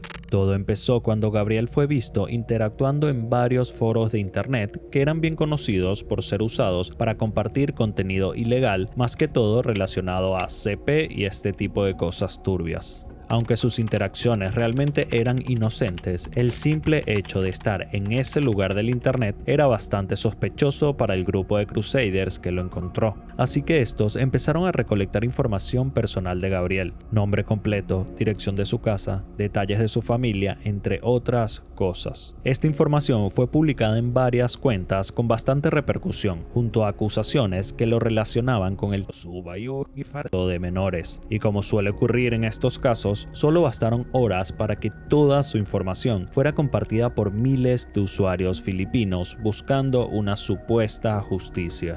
Y al igual que ocurrió con Ray, la situación rápidamente se salió de control. Las personas se organizaron y movilizaron para rodear su casa, exigiendo a Gabriel que saliera y asumiera las consecuencias de sus supuestos actos pervertidos. Para evitar que fuera asesinado, las autoridades tuvieron que intervenir y arrestar a Gabriel, no porque tuvieran pruebas de su culpabilidad, sino para protegerlo de la multitud que creía que era un sádico solo porque algunas cuentas de Twitter lo dijeron. Tras su arresto, las autoridades comenzaron a investigar las acusaciones, rastrearon su actividad en línea y descubrieron que Gabriel no tenía ninguna conexión directa con el tráfico de contenido ilegal. Lo que había sucedido era que él formaba parte de varios foros donde efectivamente habían usuarios con intenciones criminales, pero no había compartido contenido inadecuado ni participado en conversaciones sospechosas. Era simplemente un joven curioso del internet que, como todos nosotros, navegaba por comunidades en línea sin conocer el alcance completo de los riesgos asociados con algunas de ellas.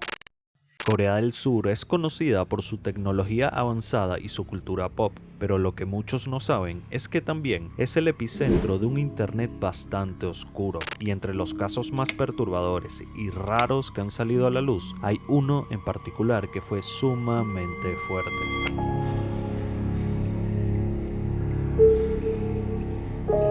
Internet nos ha traído los mejores avances modernos de la humanidad, pero también ha servido como una herramienta para divulgar los actos más atroces que es capaz de realizar el ser humano, permitiendo una gran distribución de todo tipo de contenido y creación de todo tipo de mercado, especialmente los relacionados al morbo y la perversión, como lo fue la enésima sala o The End Room.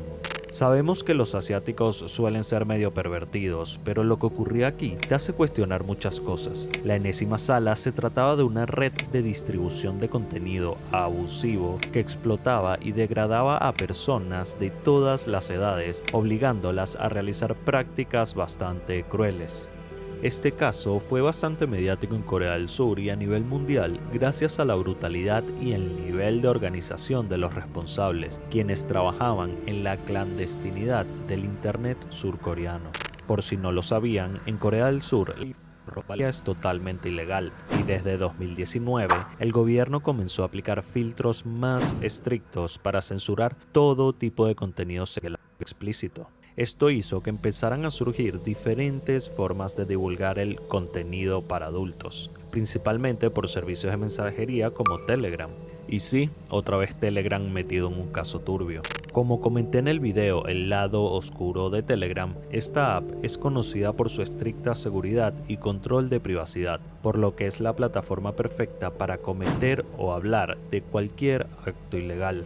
Un claro ejemplo de esto ocurrió a principios del 2019, cuando las autoridades surcoreanas recibieron una denuncia sobre la existencia de una sala en Telegram donde se compartía contenido explícito obtenido a través de la extorsión y amenazas a víctimas, conocida como The End Room.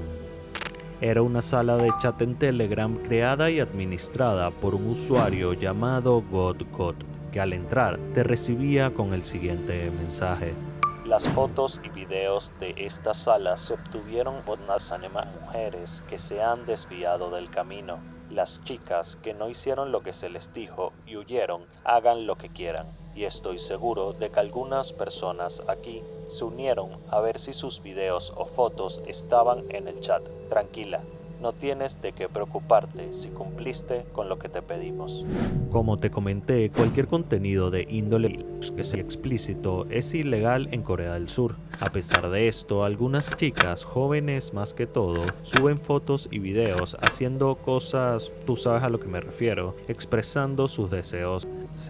GodGod, sabiendo esto, las localizaba, las contactaba y se hacía pasar por la policía, asegurándoles que podrían ser arrestadas por publicar este tipo de contenido y que les avisaría a sus padres. O también les enviaba un enlace con el mensaje "Descubrimos quién eres". Al hacer clic en el enlace, las víctimas eran hackeadas, lo que permitía obtener toda su información personal.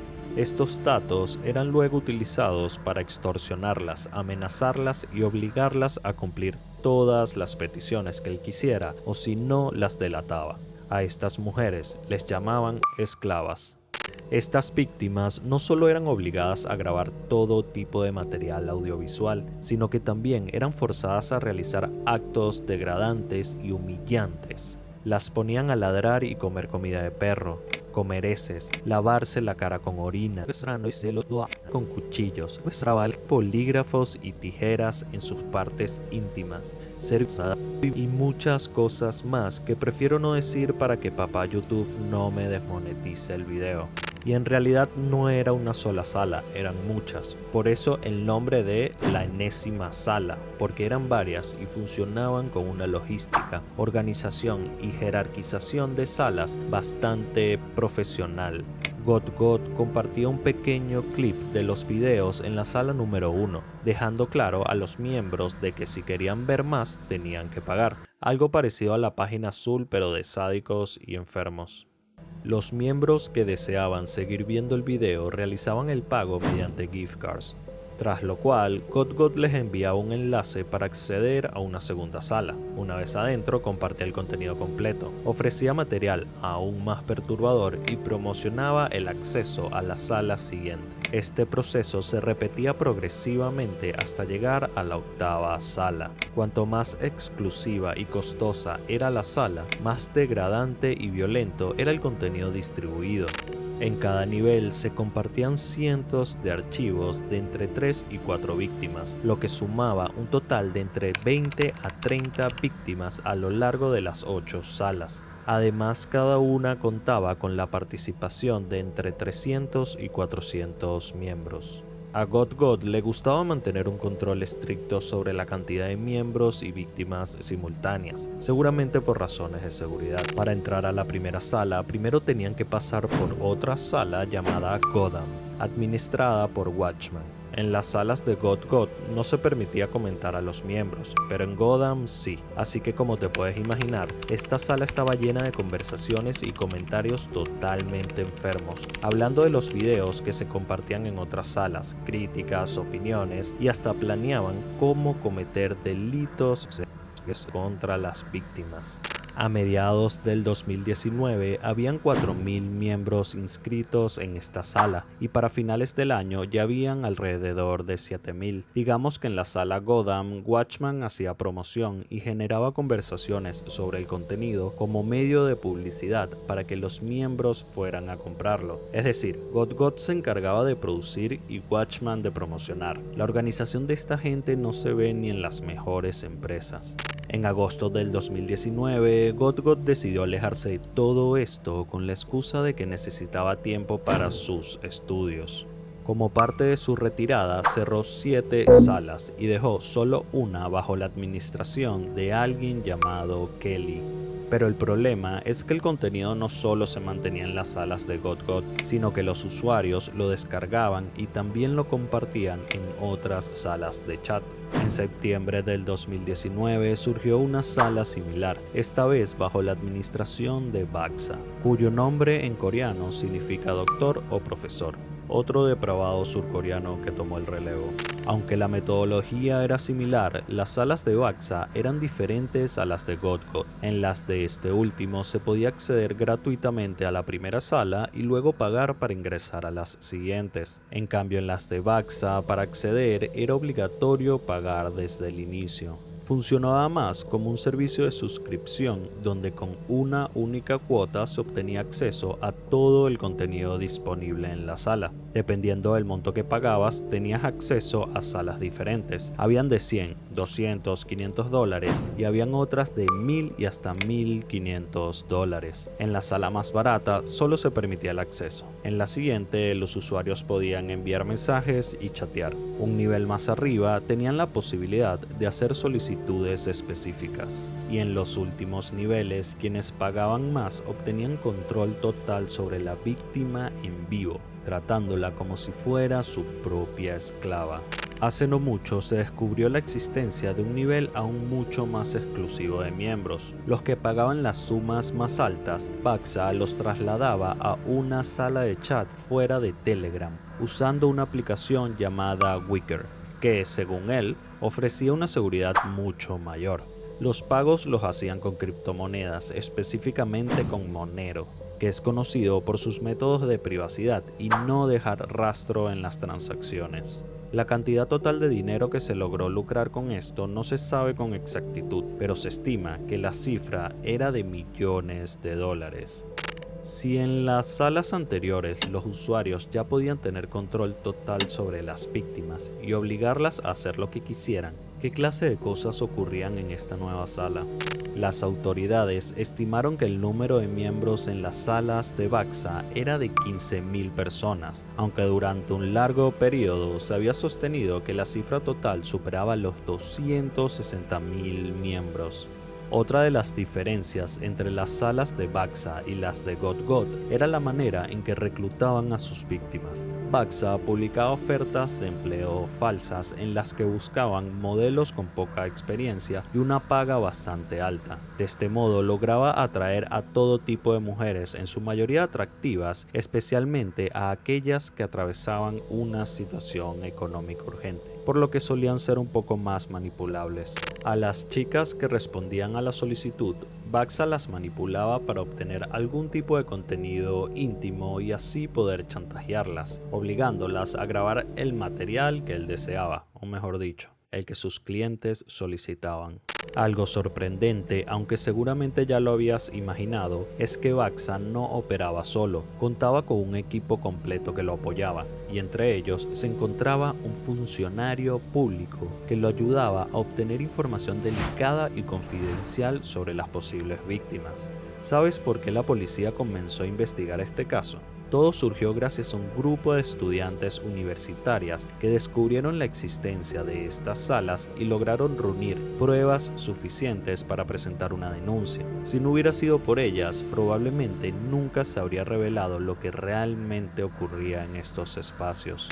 Curiosamente, la denuncia se presentó casi al mismo tiempo que Godot decidió abandonar sus salas. ¿Recuerdas que antes de irse dejó la única sala activa bajo el control de alguien llamado Kelly? Pues bien, apenas un mes después de que Godot le cediera el mando, Kelly fue arrestado por la policía. Y tras varios meses de investigación, el 16 de marzo del 2020, las autoridades lograron capturar a Baxa junto con 4 sospechosos más. Además, arrestaron a Watchman, el administrador que estaba a cargo de la sala Gotham.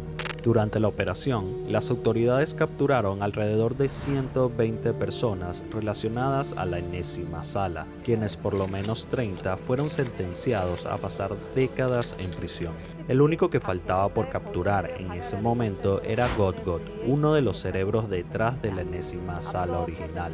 Cuando Baxa fue capturado, los medios comenzaron a darle una cobertura masiva al caso, convirtiéndolo en uno de los más atroces de la historia moderna de Corea del Sur. Los coreanos no solo exigían una condena de por vida para los responsables de las salas, la indignación pública creció de tal manera que la sociedad demandaba no solo justicia legal, sino también una condena moral y social para los criminales involucrados. En Corea del Sur es común proteger la identidad de los criminales, especialmente en casos de delitos menores o cuando se trata de menores de edad. Esto lo hacen con la idea de evitar el estigma social y facilitar su rehabilitación. Sin embargo, en raras ocasiones, cuando se trata de delitos graves, las autoridades hacen una excepción y deciden divulgar la información personal de los sentenciados, considerando la gravedad del crimen y el impacto que tiene en la sociedad. Por eso mismo, el gobierno presentó una solicitud formal para revelar la identidad de los involucrados en el caso de la enésima sala.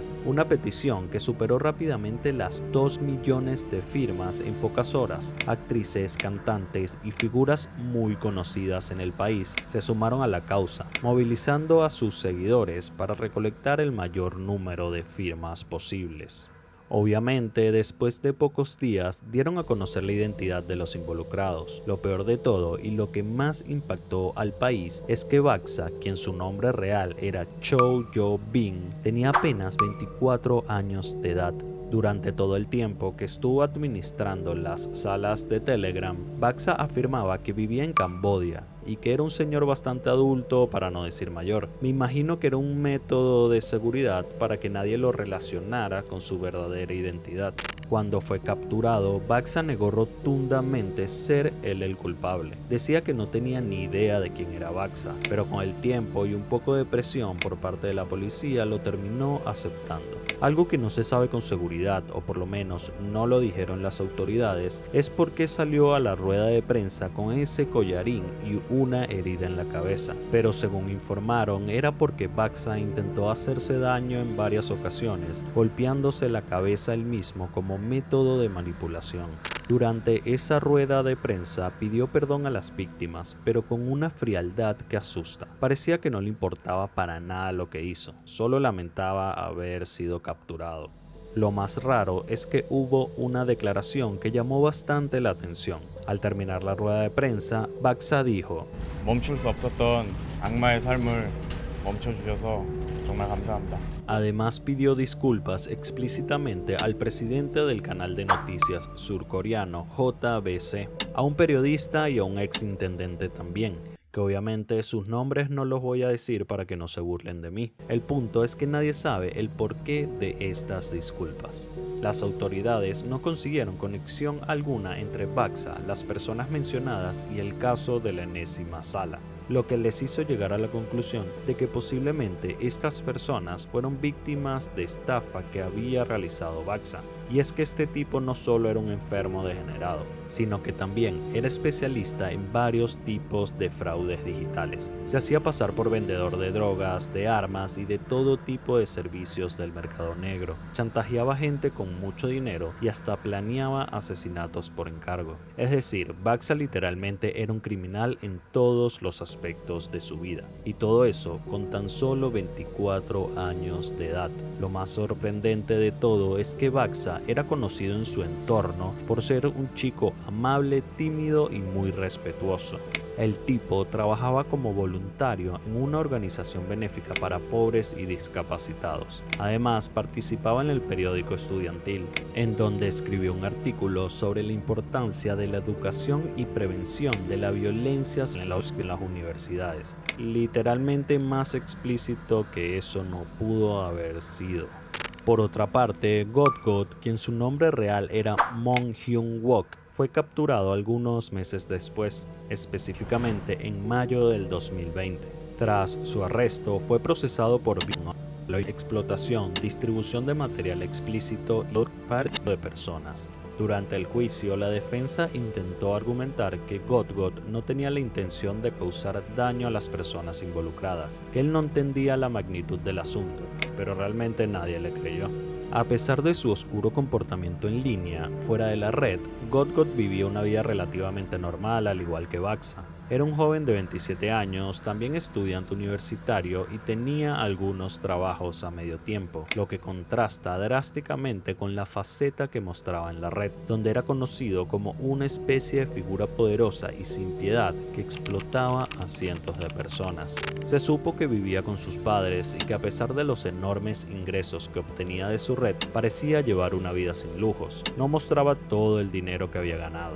La sociedad surcoreana quedó muy loca al descubrir que unas personas aparentemente comunes estuvieran detrás de un esquema tan destructivo y violento.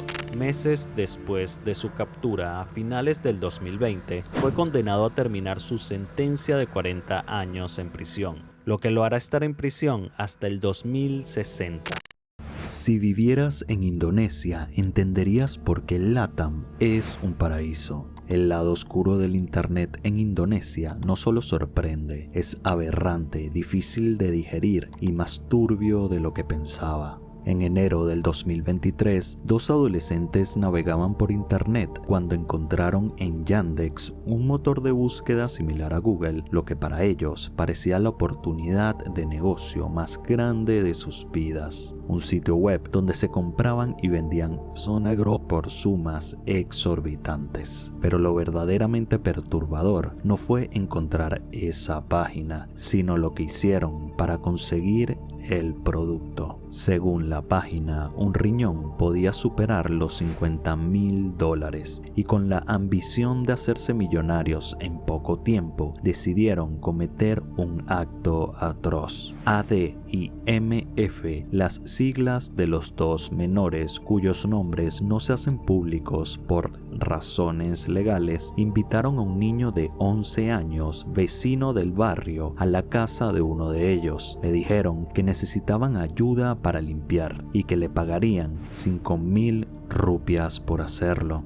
El chico aceptó sin pensarlo mucho. Parecía un trabajo fácil y para un niño de su edad cualquier pago era tentador. Lo que no sabía era que al cruzar la puerta de esa casa nunca más volvería a salir, o al menos no con vida. Entre los dos adolescentes lo agarraron, golpearon su cabeza contra la pared varias veces y lo después de cometer el brutal asesinato, dieron el primer paso hacia su negocio millonario, pero no todo iba a ser tan fácil como ellos creían. Al saber que había un mercado tan grande y costoso de órganos humanos, empezaron a contactar a distintos tipos de compradores: hospitales, organizaciones de salud, pacientes en lista de espera y hasta supuestos de órganos que consiguieron en internet. Pero ninguno dio respuesta, o por lo menos no la que ellos esperaban. Al parecer, vender Sonagro de forma ilegal no es tan fácil como los adolescentes creían. Además, que no cualquier persona puede pagar $80,000 por un riñón. Ellos no pensaban vender únicamente el órgano solicitado. Eran unos niños, no tenían ni idea de cómo extraerlo del cuerpo sin vida. Su plan era ofrecer el cuerpo completo, dejando que la persona que lo comprara se encargara de extraer los órganos. Todo estaba muy mal planeado, así que obviamente entraron en desesperación. Habían dado a un pobre niño de 11 años para nada, así que decidieron deshacerse deshacerse del cuerpo. Lo envolvieron en una bolsa de plástico negra y lo arrojaron a una represa de agua en el distrito de Maros, a las afueras de la ciudad de Makassar. Pero para ese momento ya la familia había reportado la desaparición del niño, lo que hizo que la policía iniciara la investigación y encontrara una grabación en donde se puede ver a uno de los adolescentes junto al niño el día de la desaparición, cerca del mercado de Halam Batu Raya. En ese momento la policía lo capturó y durante su detención confesó detalladamente el crimen, diciendo que fue ayudado por su amigo, donde dejó el cuerpo del pobre niño y que sus motivos principales fueron problemas económicos y la presión familiar, porque supuestamente sus padres no paraban de maltratarlo y gritarle por no cumplir con sus responsabilidades. Explicó que al ver en internet la supuesta posibilidad de ganar mucho dinero vendiendo órganos, quiso cometer el asesinato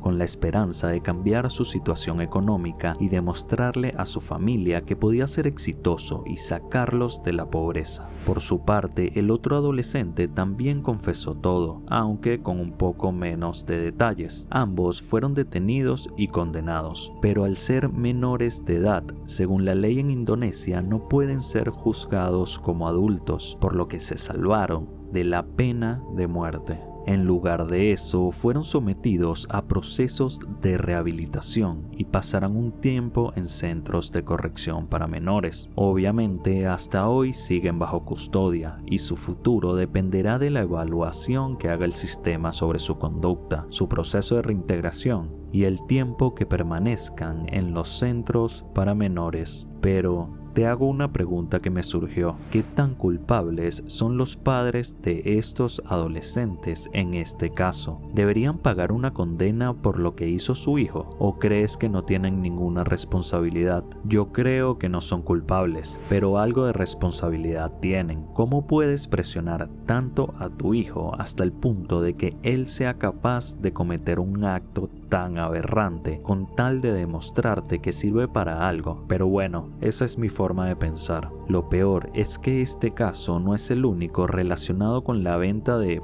productos extraños por internet en Indonesia. Hace algunos años se descubrió una red criminal que compraba y vendía bebés recién nacidos a través de redes sociales. Todo empezó cuando en 2018 las autoridades de Indonesia descubrieron una cuenta de Instagram bastante sospechosa llamada Konsultasi Hati Privat, que se presentaba como un servicio de bienestar para la familia y centro de ayuda para madres en crisis. Pero había algo raro con este perfil. En la cuenta se podían ver fotos en blanco y negro de mujeres con el rostro parcialmente cubierto cargando a bebés, a los cuales nombraban con códigos, es decir, los bebés eran marcados como mercancía. También habían fotos de pruebas de ultrasonido y capturas de pantalla entre compradores y madres, como es el caso de una mujer joven que decía ser soltera, estar embarazada de 7 meses y dispuesta a entregar su bebé cuando naciera a cambio de un pago y que la ocultaran los 2 meses restantes del embarazo para que su familia no se diera cuenta. Literalmente era una tienda en línea con catálogo para vender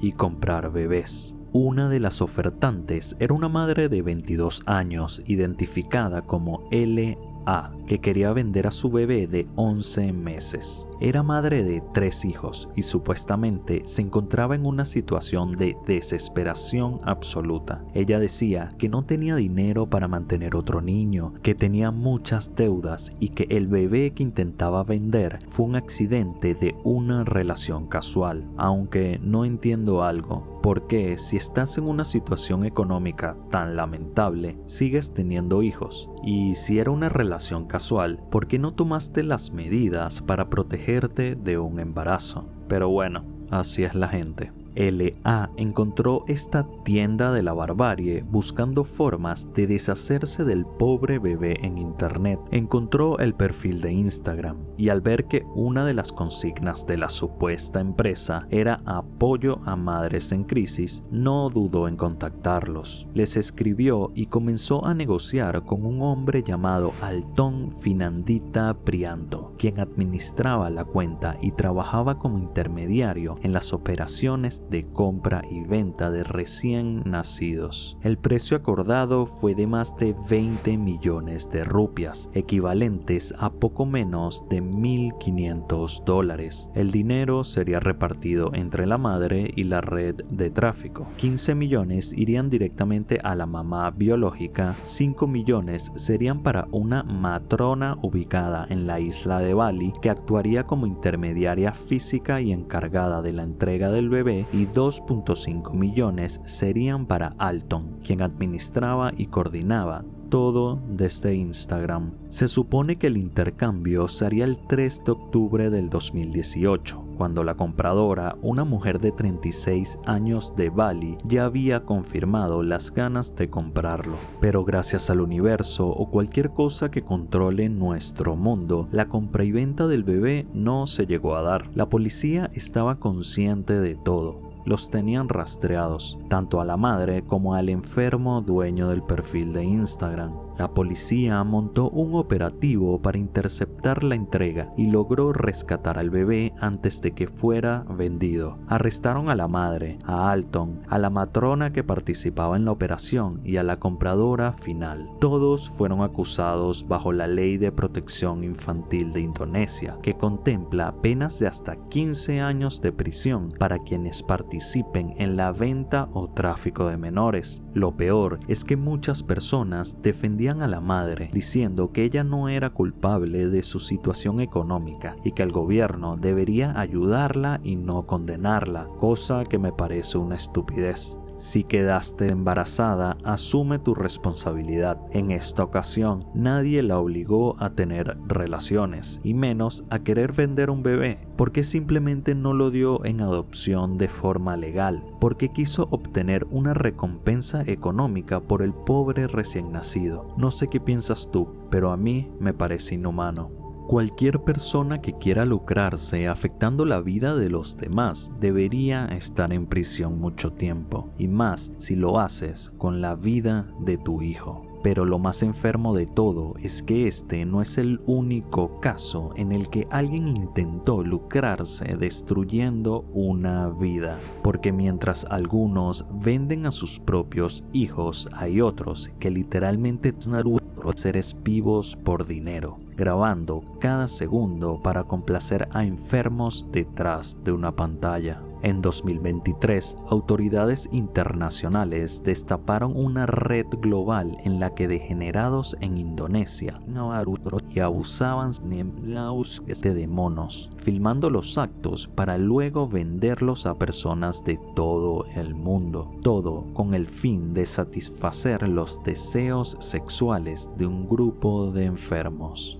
Los videos eran enviados por Telegram, grupos privados de Facebook, foros ocultos e incluso llegaron a encontrarse videos de estos enfermos en canales de YouTube. Los implicados en esta red no solo producían el material, sino que aceptaban solicitudes específicas de los compradores, quienes pagaban en criptomonedas para que los monos fueran como ellos pedían. Los pobres macacos eran capturados en Indonesia, donde aún existen mercados ilegales de animales silvestres. Los monos bebés eran arrebatados de sus madres poco tiempo después del nacimiento, en muchos casos asesinando a la madre frente a la cría, simplemente por placer. Luego eran vendidas a personas que trabajaban como criadores ilegales o directamente a los productores de contenido. Una vez en manos de los abusadores, los monos eran vestidos con ropa de bebé, maquillados o incluso puestos en situaciones que imitaban escenas humanas, como sentarse a comer o acostados en una cama siendo arropados. A partir de ahí empezaba la para estos pobres seres. Mientras grababan todo, los ahogaban, Los golpeaban, mutilaban, amordazaban, los exponían a insectos para que fueran picados o a químicos para que sufrieran quemaduras. Les daban descargas eléctricas, abusaban de ellos y les hacían muchas cosas más que en la mayoría de los casos terminaban con la muerte del pobre animal. Hay un video en particular que obviamente no vi y no pienso ver, donde usaban tijeras calientes para molerle los genitales al mono mientras era abusado por un enfermo mental. Usaban cigarros, destornilladores, pinzas, todo lo que se te ocurra para convertir la vida de estos seres en un completo infierno. La red se descubrió luego de que varios activistas y amantes de los animales alertaran a la policía sobre la aparición de estos contenidos en canales aparentemente inocentes. Una investigación encubierta de LFT y la organización Acción para Primates logró identificar a varios de los compradores y productores, entre ellos una mujer en Estados Unidos de 51 años que fue arrestada en noviembre del 2023 por haber pagado y solicitado estos videos. En su computadora se encontraron más de 2.400 archivos relacionados con este tipo de violencia y contenido abusivo. Al mismo tiempo, en Indonesia, varios ciudadanos fueron arrestados por participar en la captura ilegal y abuso de macacos, aunque muchas de las penas fueron leves debido a la falta de leyes específicas para este tipo de crimen. El contenido era tan explícito y perturbador que muchos de los investigadores involucrados en el caso necesitaron apoyo psicológico tras revisar los materiales. Las autoridades indonesias, en colaboración con la Interpol y organizaciones animalistas, lograron acabar parcialmente con varios grupos de degenerados en Yogyakarta y Java Central, ciudades donde se criaban a los monos con el único fin de solrar en video. Imagínate cómo eran estos lugares: monos encerrados en jaula, y cada vez que los liberaban era para solrar otro. Aunque muchos de los sitios desde los cuales se distribuía el material fueron cerrados, se descubrió que muchas cuentas simplemente se fueron a plataformas más seguras o privadas, por lo que a sol de hoy siguen distribuyendo este tipo de contenido. El caso no solo mostró el grado de la crueldad humana facilitado por el Internet en Indonesia, sino también las enormes lagunas legales que existen en este tipo de países para enfrentar crímenes que involucran el abuso de animales. Los pobres monos no son los únicos que sufren todo tipo de abusos, y cuando te digo esto no me refiero a animales,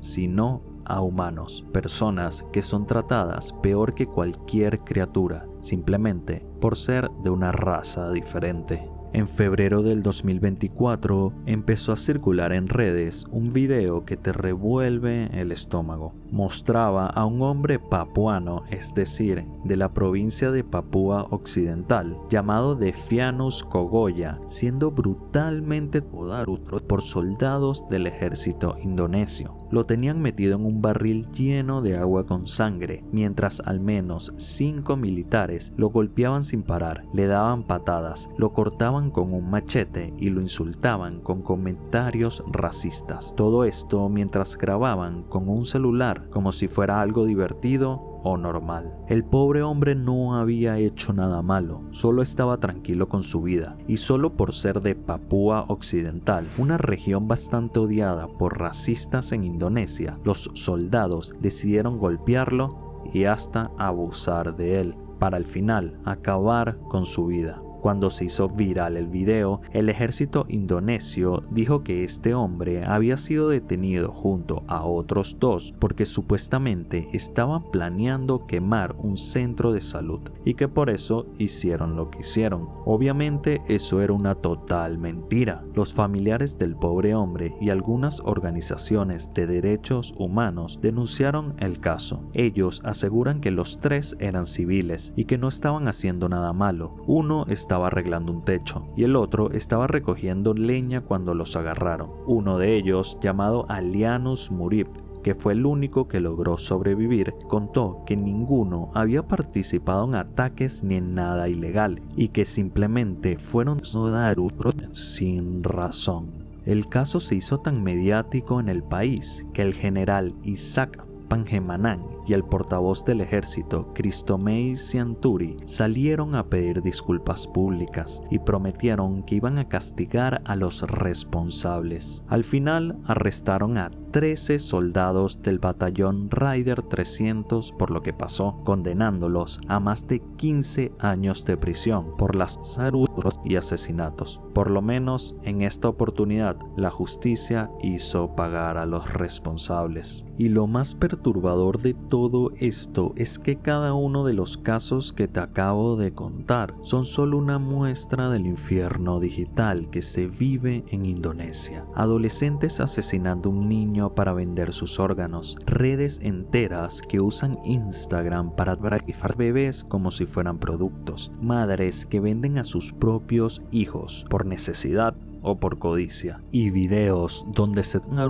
animales solo para satisfacer los deseos de enfermos mentales. En este rincón del sudeste asiático, el internet no es solo una herramienta de comunicación, es una ventana al sufrimiento humano, al negocio con la vida y a una violencia que se monetiza y se viraliza como si fuera entretenimiento. Indonesia no es el único país con estas sombras digitales, pero definitivamente es uno de los más oscuros. Eso fue todo por hoy, gracias por quedarte hasta el final del video. Si te gustaría que explore el lado oscuro del internet de algún país en específico, déjalo en los comentarios. El comentario con más like se lleva el próximo video. Gracias por todo y nos vemos en la próxima.